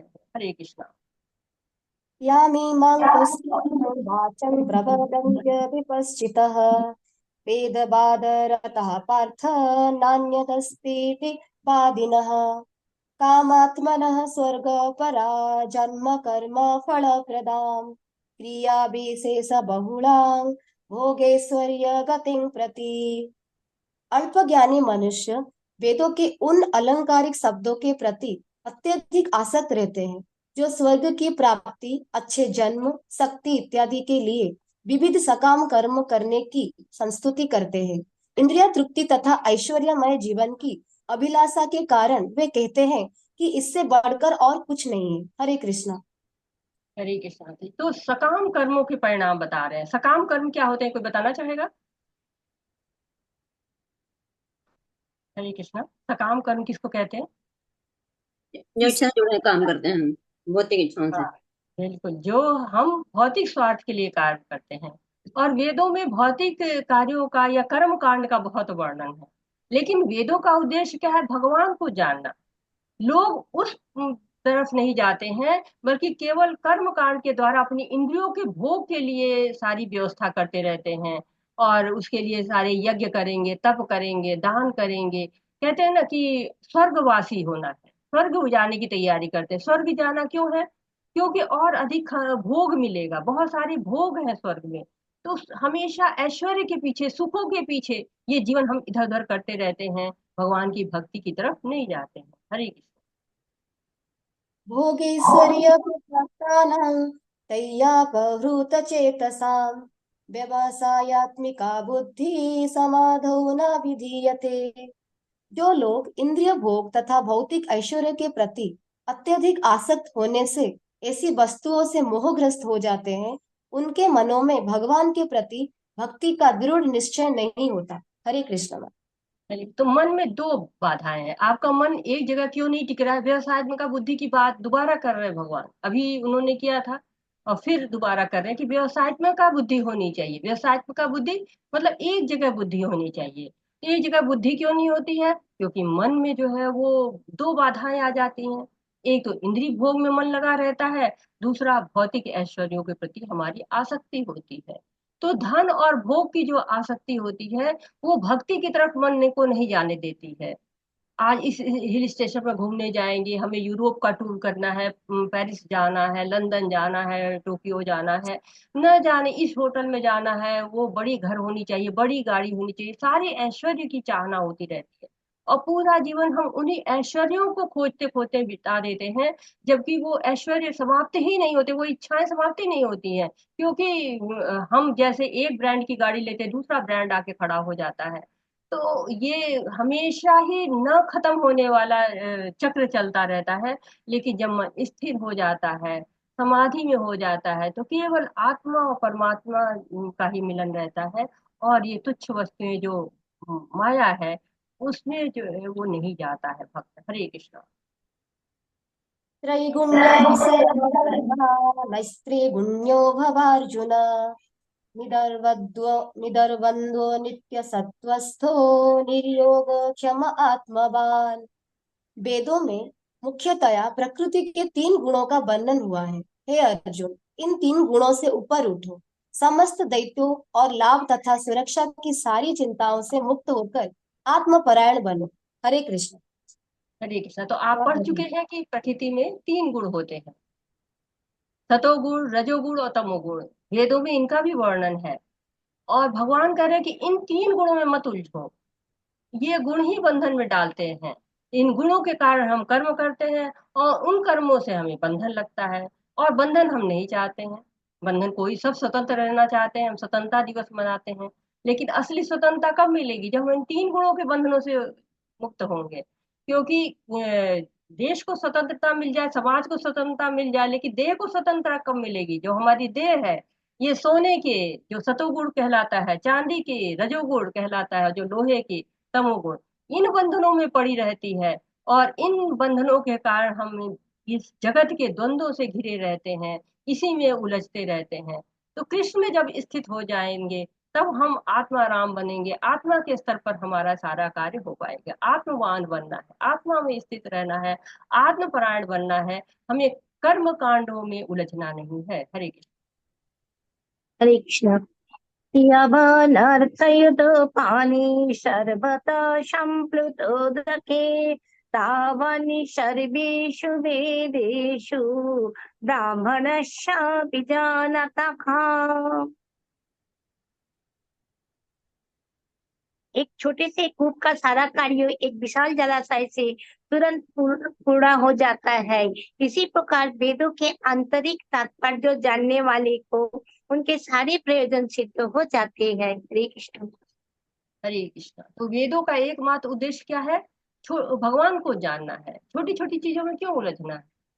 एक बड़ा सा अगर जलाशय होता है, तो सारे कार्य उसी से पूरे हो जाते हैं। छोटे छोटे जलाशय में क्यों जाना है? हम कई सारे जलाशय बना देते हैं। किसी में पशु पानी पीते हैं, किसी में मनुष्य पानी पीता है, किसी में कपड़े धोते हैं। तो अगर एक बड़ा जलाशय हो जाए, तो उससे क्या होगा? वो पेड़ों को भी पानी देने के काम में आएगा, पशुओं को नहलाने के काम में आ जाएगा, पशुओं के काम भी आ जाएगा। तो सारे काम एक जलाशय से हो जाते हैं। इसका सीधा सा एक उपमा की तरह से है कि हमको जगह जगह पे हमको उपासना करनी, पूजा क्यों करनी है? एक जगह हम कृष्ण है, कृष्ण ही हमारे मूल आधार है। अगर हम कृष्ण की पूजा कर देते हैं, तो हमें बहुत सारी जगह पे जो है पूजा करने की जरूरत नहीं है। या फिर जो हम भगवत गीता भागवतम पढ़ ले रहे हैं, तो हमें बहुत सारे वेदांत दर्शनों को जानने के लिए जगह जगह जाने की क्यों जरूरत है? क्योंकि सारे वेदांतों का सार भागवतम में है। भगवत गीता भगवान की वाणी है, वहीं से हमको सारे लक्ष्य मिल जाने हैं। तो हमें भगवान का पवित्र नाम का कीर्तन करना है और भगवत गीता भागवतम पढ़नी है। और यही सबसे ज्यादा जो कोई भी वेद है, कोई उपनिषद है, कोई भी पुराण है, सबको पढ़ के यही उद्देश्य को हमें प्राप्त करना है कि भगवान की पूजा करो, भगवान की सेवा करो और भगवत धाम जाओ। हरे कृष्णा। कर्मण्येवाधिकारस्ते मा फलेषु कदाचन मा कर्म फलहेतुर्भुः मा ते संगोऽस्त्वकर्मणि। तुम्हें हरे अपना कृष्णा। कर्म तुम्हें अपना कर्म कर्तव्य करने का अधिकार है, किंतु कर्म के फलों के तुम अधिकारी नहीं हो। तुम ना तो कभी अपने आप को अपने कर्मों के फलों का कारण मानो, ना ही कर्म ना करने में कभी आसक्त हो। तो ये बहुत ही उपयोगी है, सामान्य जीवन में इसका बहुत उपयोग होता है इस श्लोक का। और बहुत इंपॉर्टेंट श्लोक है, बहुत फेमस श्लोक है। और एक तरह से काफी चीजों को हमारे सामने ला ले देता है कि हमारा अधिकार किस पर है? कर्म पर है। फलों पर हमारा अधिकार है ही नहीं। अगर हम फलों पर अधिकार जमाते हैं तो आसक्ति को जन्म देते हैं। आसक्ति क्या करती है? लालच पैदा करती है। जब लालच होता है, पूरा नहीं होता तो निराशा देती है। भक्ति योग का भी वेदों में वर्णन है, उसका पालन करना है, भगवान को जानना है वेदों के माध्यम से। भौतिक जीवन में ज्यादा भोग करने की इच्छा रहेगी और अच्छे कर्म भी करेंगे तो स्वर्ग लोक तक जा पाएंगे, स्वर्ग का ऐश्वर्य भोगेंगे।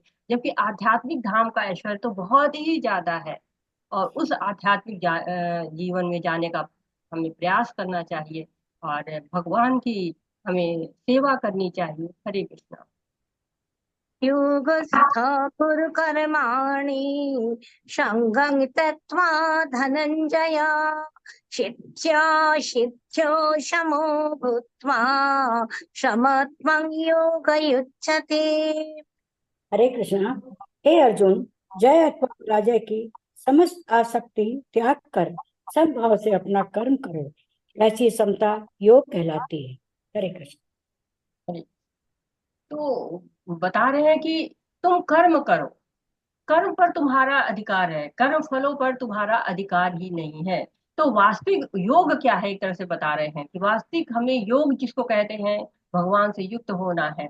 और ये जय है, पराजय है, सुख है, दुख है, दिन है, रात है, ये सब क्या है? भौतिकता है। योग का अर्थ होता है नहीं कि हम एक्सरसाइज करें, सांसों पर नियंत्रण लें, बल्कि क्या होता है? भगवान से युक्त होना। जो हमारी चंचल इंद्रियां हैं इनको भगवान से युक्त कर देना है।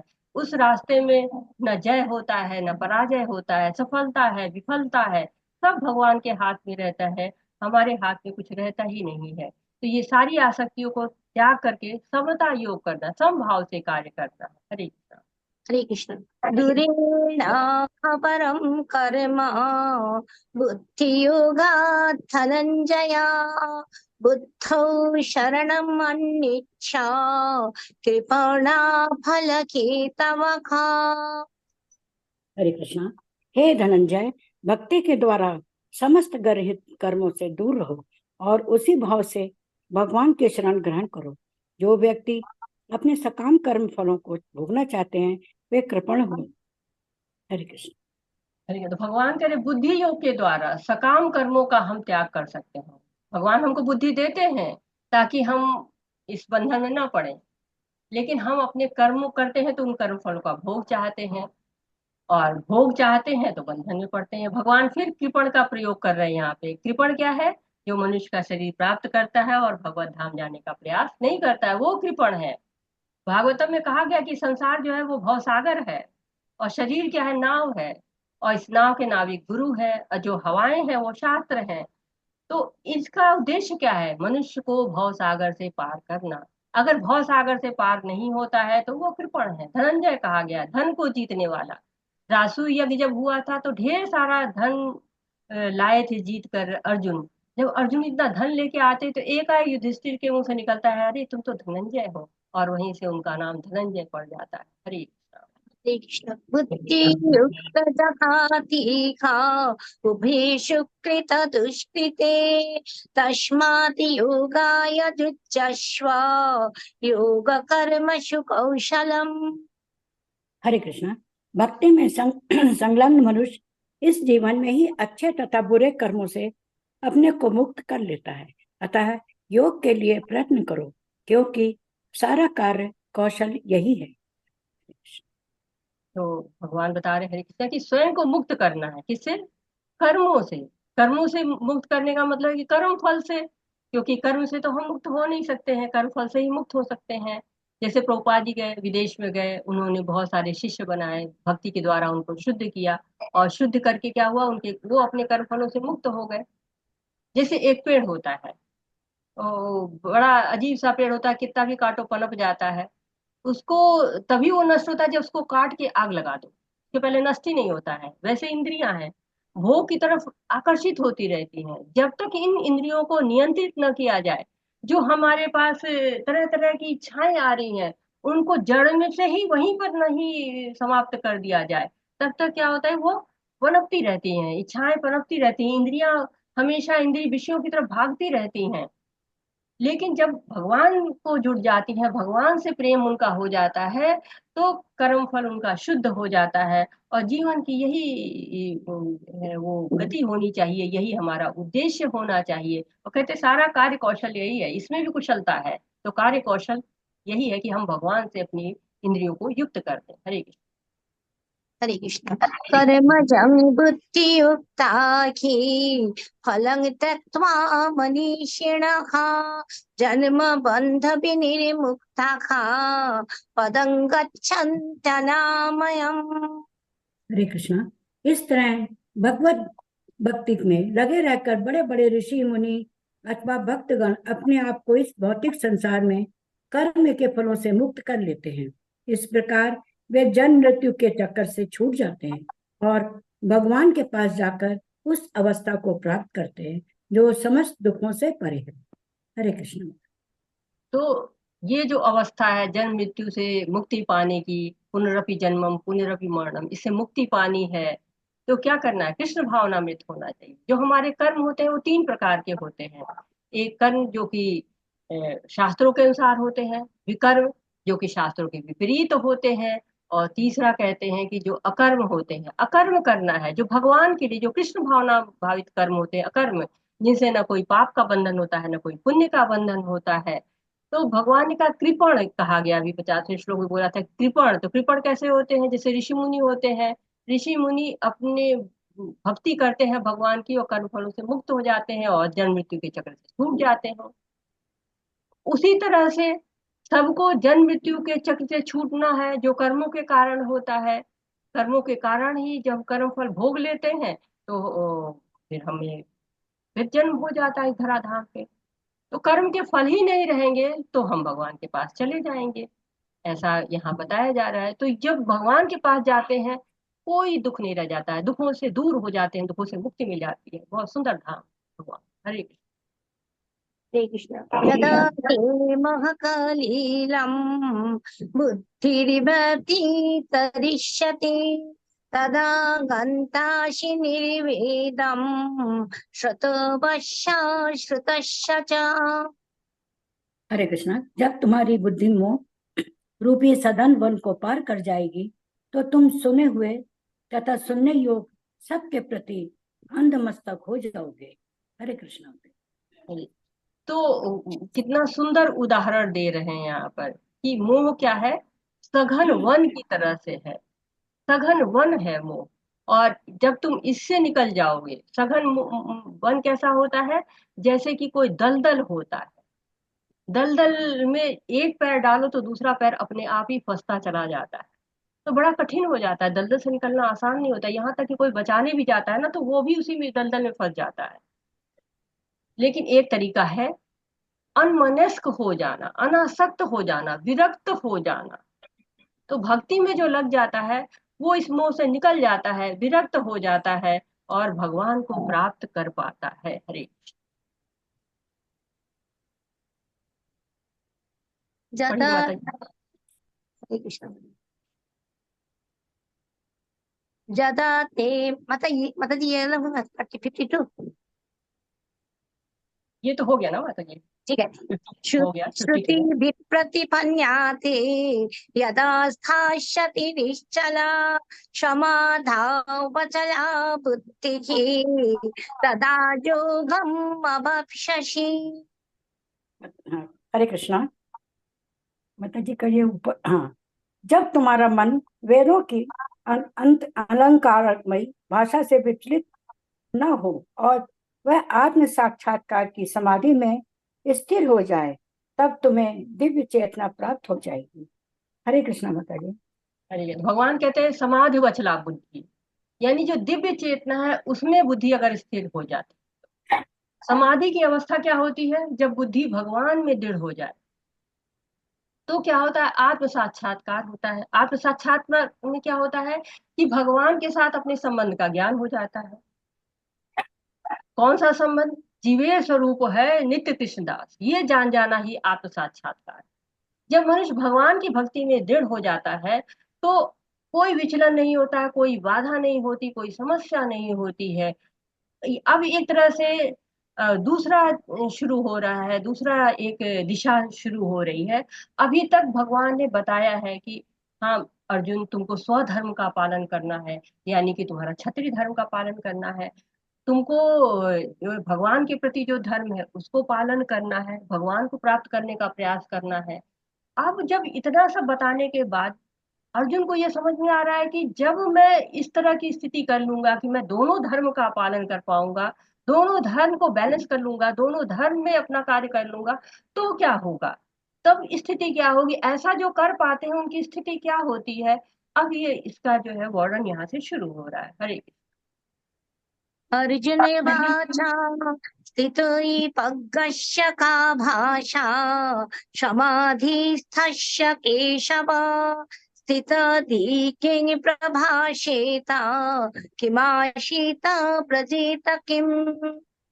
हरे कृष्णा। अर्जुन ने कहा, हे कृष्ण, अध्यात्म में लीन चेतना वाले व्यक्ति स्थित प्रज्ञ के क्या लक्षण हैं? वह कैसे बोलता है तथा उसकी भाषा क्या है? वह किस तरह बैठता है और चलता है? हरे कृष्ण। तो एक तरह से स्थिति प्रज्ञ, इसकी स्थिति बिल्कुल दृढ़ हो गई, दिव्य चेतना में है, स्थिर बुद्धि है।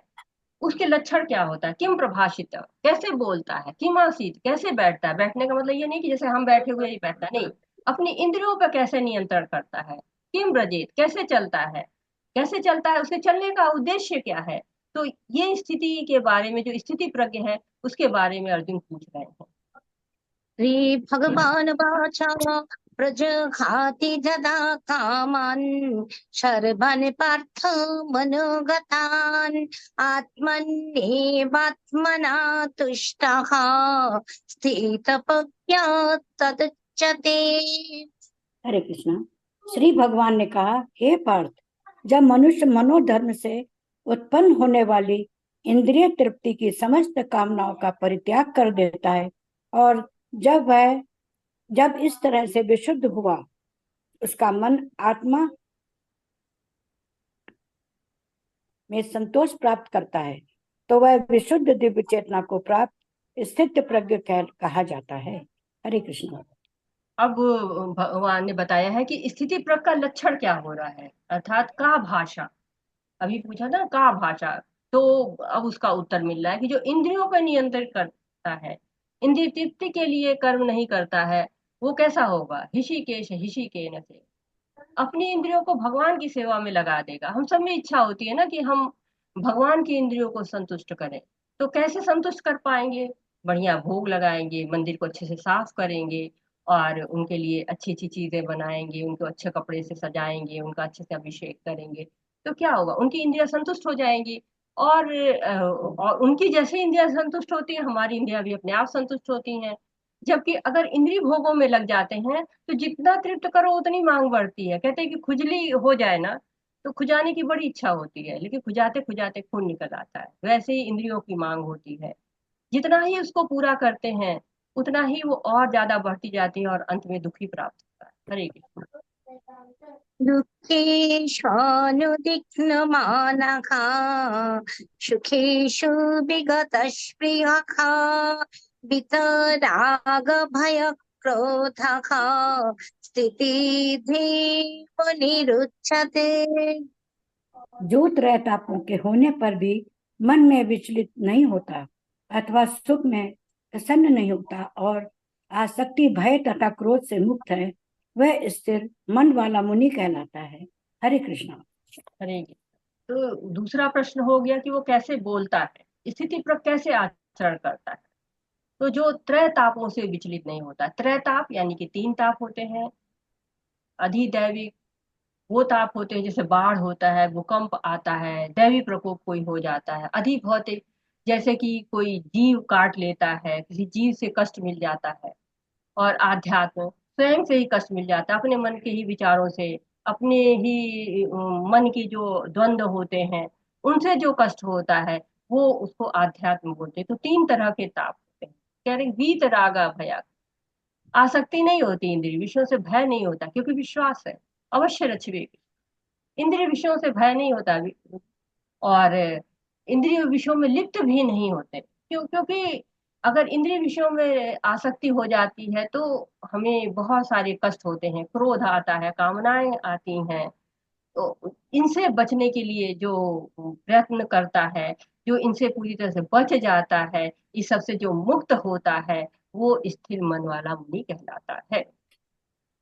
या सर्वत्राणभिः स्नेहः तत्प्राप्य शुभाशुभम् नाभिनन्दति न द्वेष्टि तस्य प्रज्ञा प्रतिष्ठिता। हरे कृष्णा। इस भौतिक जगत में जो व्यक्ति न तो शुभ की प्राप्ति से हर्षित होता है और न अशुभ के प्राप्त होने पर उससे घृणा करता है, वह पूर्ण ज्ञान में स्थिर होता है। हरे कृष्ण। जो भौतिक जीवन है इसमें तो हमेशा ही द्वंद्व रहेगा, हलचल रहेगी। हम लोगों ने जब 15 अध्याय पढ़ा था, पहले लेवल में आप लोगों ने पढ़ा था, तो क्या था कि जो जल में प्रतिबिंब होता है भौतिक जगत का, उसमें कंकड़ भी पड़ जाए तो हलचल हो जाती है, क्योंकि जल में जब भी कंकड़ पड़ेगा हलचल होगी। और जो प्रतिबिंब है आध्यात्मिक जगत का, जो भौतिक जगत है, उसमें हलचल होती ही रहती है, हमेशा ही परिवर्तन होते रहते हैं। लेकिन जो स्थिति प्रज्ञ होता है वो उसके परिणाम से प्रभावित नहीं होता, अच्छा हो बुरा हो सब कृष्ण की कृपा मान लेता है, क्योंकि वो कृष्ण पर आश्रित है, पूर्ण ज्ञान में स्थिर है, शुभ अशुभ किसी से भी, शुभाशुभम किसी से प्रभावित नहीं होता, सबसे अप्रभावित रहता है, हमेशा स्थिर रहता है। हरे कृष्ण। यदा संहरति छायं कुर्मांगानि सर्वशः इन्द्रियाणीन्द्रियार्थेभ्यः तस्य प्रज्ञा प्रतिष्ठिता। हरे कृष्णा। जिस प्रकार कछुआ अपने अंगों को संकुचित करके खोल के भीतर कर लेता है, उसी तरह जो मनुष्य अपनी इंद्रियों को इंद्रिय विषयों से खींच लेता है, वह पूर्ण चेतना में दृढ़ता पूर्वक स्थिर होता है।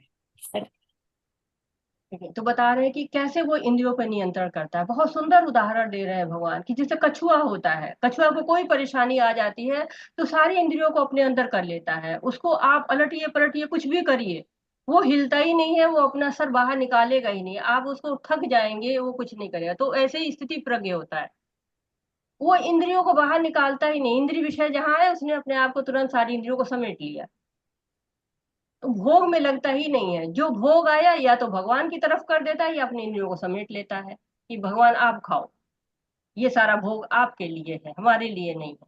तो कर्म करने से कर्म फल आता है, लेकिन भगवान के अंदर वो शक्ति होती है, अगर वो भोग को भगवान की तरफ सरका देता है कि ये भगवान आप भोगिए, तो क्या होता है, वो फिर उच्छिष्ट हो जाता है, उसका कर्म फल उसको लगता ही नहीं है।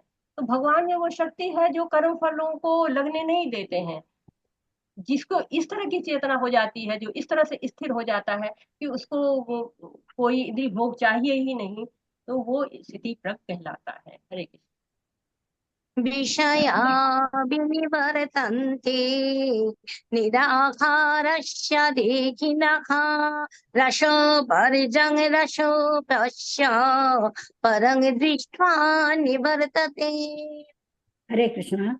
देहधारी जीव इंद्रिय भोग से भले ही निवृत्त हो जाए और उसमें इंद्रिय भोगों की इच्छा बनी रहती है, लेकिन उत्तम रस के अनुभव होने में ऐसे कार्यों को बंद करने पर भी वह भक्ति में स्थिर हो जाता है। हरे कृष्ण। बहुत सुंदर श्लोक है, हरे कृष्णा, बहुत सुंदर श्लोक है, मुझे बहुत पसंद है ये श्लोक, और अक्सर कोट करते रहते हैं हम। परम दृष्टा निवर्तते, परम टेस्ट मिल जाए, उत्तम रस का अनुभव मिल जाए, तो बताइए, अगर आपको मीठा खा रहे हैं, बहुत अच्छा जो है डेजर्ट मिल जा रहा है, तो कड़वा करेला कौन खाना चाहे। उसी तरह से भगवान के नाम गुण रूप लीला का रसास्वादन हो गया, तो इंद्रिय विषयों का जो बहुत कष्ट देने वाला है कौन लेना चाहेगा। तो समस्त कामनाओं को त्याग कर देता है, जो जो इंद्रियों को नियंत्रित करता है, भौतिक इच्छाओं को त्याग देता है, अपने आप में संतुष्ट रहता है, आत्मा राम हो जाता है।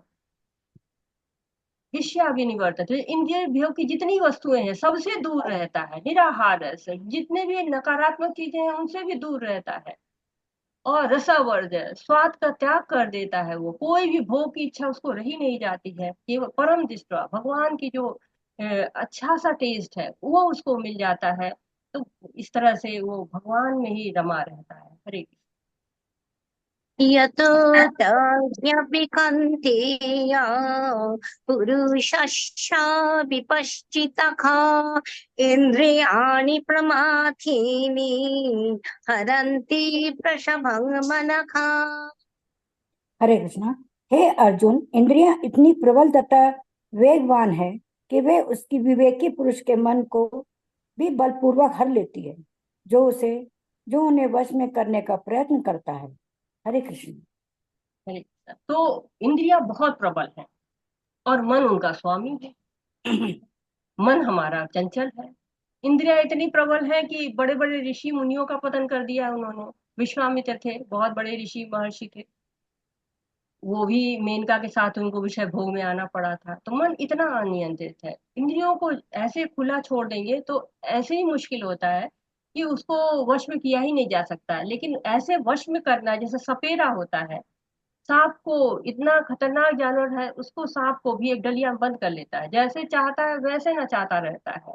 इसी तरह से हमको भी इंद्रियों को बिल्कुल ऐसे रखना चाहिए जैसे कि सांप लेके उसके दांत तोड़ देते हैं ना, तो सांप किसी को हानि नहीं पहुंचा सकता है। उसी तरह से अपनी इंद्रियों पर इतना नियंत्रण हो जाना चाहिए कि वो कोई भी विषय भोग आए, कुछ भी, कोई असर नहीं उनके ऊपर होना चाहिए।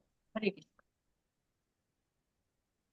तानि सर्वाणि संयम्य युक्तया शीत मत्परः वशे हि यस्येन्द्रियाणि तस्य प्रज्ञा प्रतिष्ठिता। जो इंद्रियों को पूर्णतः वश में रखते हुए इंद्रिय संयमन करता है और अपनी चेतना को मुझ में स्थिर कर देता है, वह मनुष्य स्थिर बुद्धि कहलाता है। हरे कृष्ण। हरे कृष्ण। बहुत सुंदर यहाँ पे श्रीमद् भागवत से दिया हुआ है। सवे मन कृष्ण पदारविंद्यो वर्चसी वैकुंठ गुणानुवर्णने। ये अम्बरीश महाराज का स्तुति है भगवान के लिए। वो कहते हैं कि राजा अम्बरीश ने अपना मन भगवान कृष्ण के चरणार बिंदु पर स्थिर कर लिया, अपनी वाणी भगवान के धाम की चर्चा करने में लगा दी, अपने कानों को भगवान की लीलाओं को सुनने में, अपने हाथों को भगवान का मंदिर साफ करने में, अपनी आंखों को भगवान का स्वरूप देखने में, अपने शरीर को भक्त के शरीर का स्पर्श करने में, और अपनी नाक को भगवान के चरणार बिंदु को पर भेंट किए गए फूलों की गंध सूंघने में, अपनी जीभ को उन्हें अर्पित तुलसी दलों का आस्वादन करने में, अपने पांवों को जहां जहां भगवान के मंदिर हैं उन स्थानों की यात्रा करने में, अपने सिर को भगवान को नमस्कार करने में, तथा अपनी इच्छाओं को भगवान की इच्छाओं को पूरा करने में लगा दिया। और इन गुणों के कारण वे भगवान के मत पर भक्त बनने के योग्य है। तो ये अम्बरीश महाराज हैं जिन्होंने अपनी इंद्रियों को इतना समेट रखा था, इतना समेट रखा था कि वो भी स्थिति प्रज्ञ बन गए, सारी इंद्रियों को भगवान की सेवा में लगा दिया था। तो जो आगे के 2 श्लोक हैं वो अब बताते हैं कि समाज का मनोविज्ञान क्या है। ये जो मनोविज्ञान है ये 5000 साल पहले भी सत्य था, महत्वपूर्ण था, और आज भी इसकी सत्यता या इसके महत्व में कोई परिवर्तन नहीं हुआ है। समाज में व्यक्ति का जो है इतना पतन हो रहा है, उसके कारण क्या है वो आगे के 2 श्लोक बताते हैं। तो हम यहाँ पे विराम लेके अभी आप लोग और पढ़ेंगे। हरे कृष्णा। माता जी थोड़ा ही से तो रह गया है। पढ़ेंगे आप लोग? चलिए हाँ, 10 ही रह गए। मैं पढ़ लूं माता जी। पढ़ने दीजिए माता जी। हाँ, पढ़िए माता जी। 62। हरे कृष्ण। माता जी थोड़ा जल्दी पढ़िएगा। ध्यायतो विषयान् पुंसः संगस्तेषुपजायते संगात् संजायते कामः कामात् क्रोधो विजायते। इंद्रिय विषयों का चिंतन करते हुए मनुष्य की उनमें आसक्ति उत्पन्न हो जाती है, और ऐसी आसक्ति से काम उत्पन्न होता है, और फिर काम से क्रोध प्रकट होता है। हरे कृष्ण। हरे कृष्ण। माता जी आगे वाला भी पढ़ लीजिए, निश्चित कीजिए जी। क्रोध से पूर्ण मोह उत्पन्न होता है, और मोह से स्मरण शक्ति का विभ्रम हो जाता है। जब स्मरण शक्ति भ्रमित हो जाती है तो बुद्धि नष्ट हो जाती है, और बुद्धि नष्ट होने पर मनुष्य भवकूप में पुनः गिर जाता है। हरे कृष्ण। हम किताब से ही पढ़ रहे हैं। इन 2 श्लोकों में 8 स्तर बताए गए हैं पतन के। पहले विषय अर्थात वस्तु पर ध्यान जाता है। हम घर में हैं, बाहर हैं, मोबाइल है, लैपटॉप है, टीवी है, बहुत सारी गलत चीजें हम देख लेते हैं। लेकिन उचित ये होगा कि उसका प्रभाव हम पर नहीं पड़ना चाहिए। बार बार वो चीजें अगर हमारे ध्यान में आने लगती हैं तो समस्या की शुरुआत हो गई। बार बार वही सोच रहे, आसक्ति आती जाती है, उस वस्तु की कामना होती जाती है। जैसे दुर्योधन थे, इंद्रप्रस्थ का महल देखा, उसने कामना करने लगा, और अंत कैसा हुआ? महाभारत का रूप में हुआ। तो जब कामनाएं पूरी नहीं होती तो क्रोध आ जाता है।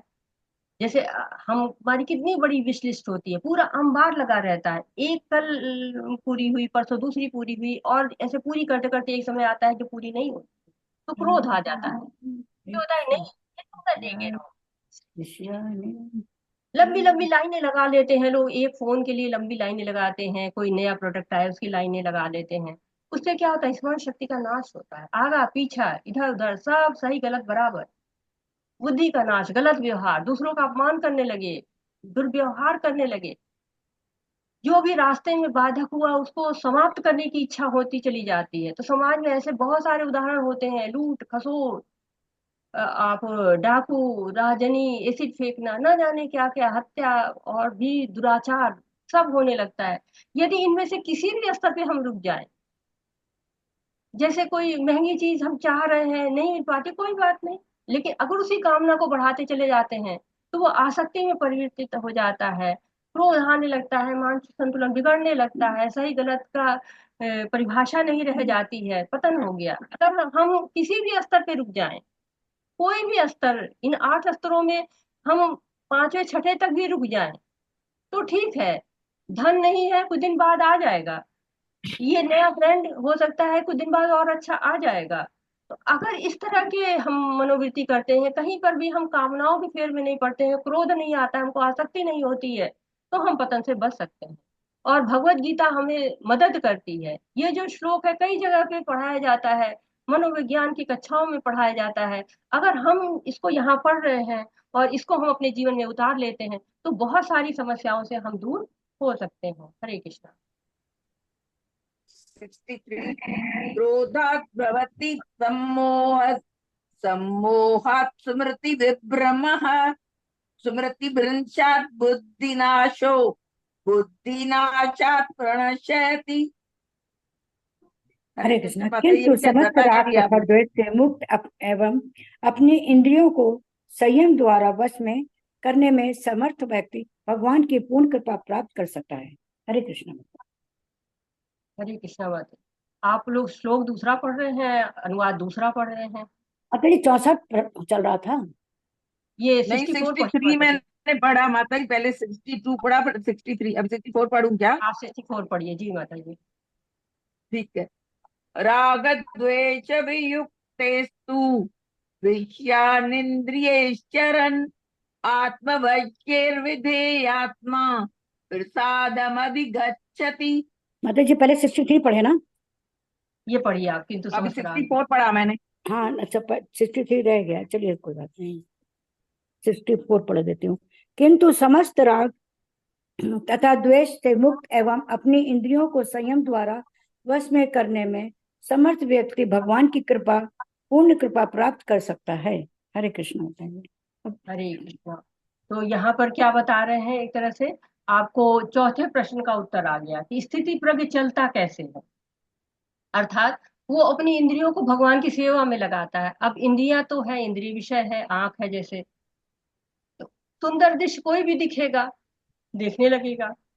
लेकिन अभी हमने जो 62 63 में पढ़ा था कि पतन का कारण क्या है, जब इसमें उन्नति आती जाती है। अब 64 और 65 में उन्नति का वर्णन हो रहा है कि यदि इंद्रियां स्वतंत्र हैं, पतन का कारण 62 63 में था, 64 65 में उन्नति का कारण बता रहे हैं कि जिनकी इंद्रियां स्वतंत्र है, वश में नहीं है, यदि कोई वस्तु प्राप्त हो गई तो आसक्ति, राग नहीं मिली तो क्या होगा कि द्वेष और ईर्ष्या आएगी। अगर वश में नहीं रहेगी तो द्वेष पकड़ लेगा, हमको ईर्ष्या पकड़ लेगी। परंतु इंद्रियां वश में हो जाती हैं तो क्या होता है, भगवान की कृपा का प्रसाद मिलना शुरू हो जाता है। तो स्थिति प्रज्ञ जो होता है वो राग द्वेष से मुक्त होता है, इंद्रियों पर संयम रखता है और भगवान की पूर्ण कृपा को प्राप्त करता है। हरे कृष्णा। प्रसादे सर्व दुःखानां हानिरसयोपजायते प्रसन्नचेतसो ह्याशु बुद्धि पर्यवतिष्ठते। इस प्रकार से कृष्ण भावनामृत में तुष्ट व्यक्ति के लिए संसार के तीनों ताप नष्ट हो जाते हैं और ऐसी तुष्ट चेतना होने पर उसकी बुद्धि शीघ्र ही स्थिर हो जाती है। हरे कृष्ण माता। हरे कृष्णा। तो भगवान की कृपा का प्रसाद मिल गया, अंतःकरण शुद्ध हो गया और तीनों ताप अधिदैविक, अधिभौतिक और आध्यात्मिक सब नष्ट हो गए, बुद्धि भगवान में स्थिर हो गई, जितनी भी चेतना है वो भगवत सेवा में लग जाती है। तो ये जो प्रसाद मिल जाता है ये स्थिति प्रज्ञ को मिल जाता है और वो हर तरह से तुष्ट रहता है, कृष्ण भावनामृत रहता है। मुझे लगता है कि यहाँ पे रुक जाना चाहिए, काफी समय हो गया है। कल हम लोग बाकी के श्लोक उनको पाँच हो गया। हरे कृष्णा। सभी को हरे कृष्णा। वाचा कल्पतरुभ्यश्च कृपा सिन्धुभ्य एव च पतितानां पावनेभ्यो वैष्णवेभ्यो नमो नमः। अनंत कोटि वैष्णव वृंद की जय। श्रील प्रभुपाद जय भगवत जय गीता माता जी कोटि सभी कोटि धन्यवाद माता जी। हरे हरे कृष्णा। हरे कृष्ण माता हरे जी कृष्णा हरे हरे कृष्ण कृष्णा माता जी हरे हरे कृष्णा। कृष्ण माता जी हरे हरे कृष्ण। किसी का कोई कृष्ण प्रश्न, बहुत माता जी धन्यवाद प्रणाम। हरे कृष्ण। किसी इतना का कोई छोड़िए प्रश्न माता है, जी कोई मेरे सुझाव है तो ले सकते हैं। हरे कृष्णा। हरे कृष्ण। हरे कृष्णा। बीना माता जी हरे कृष्णा। माता जी। हाँ माता जी मेरा एक्चुअली 2 प्रश्न थे, मैं पूछूं?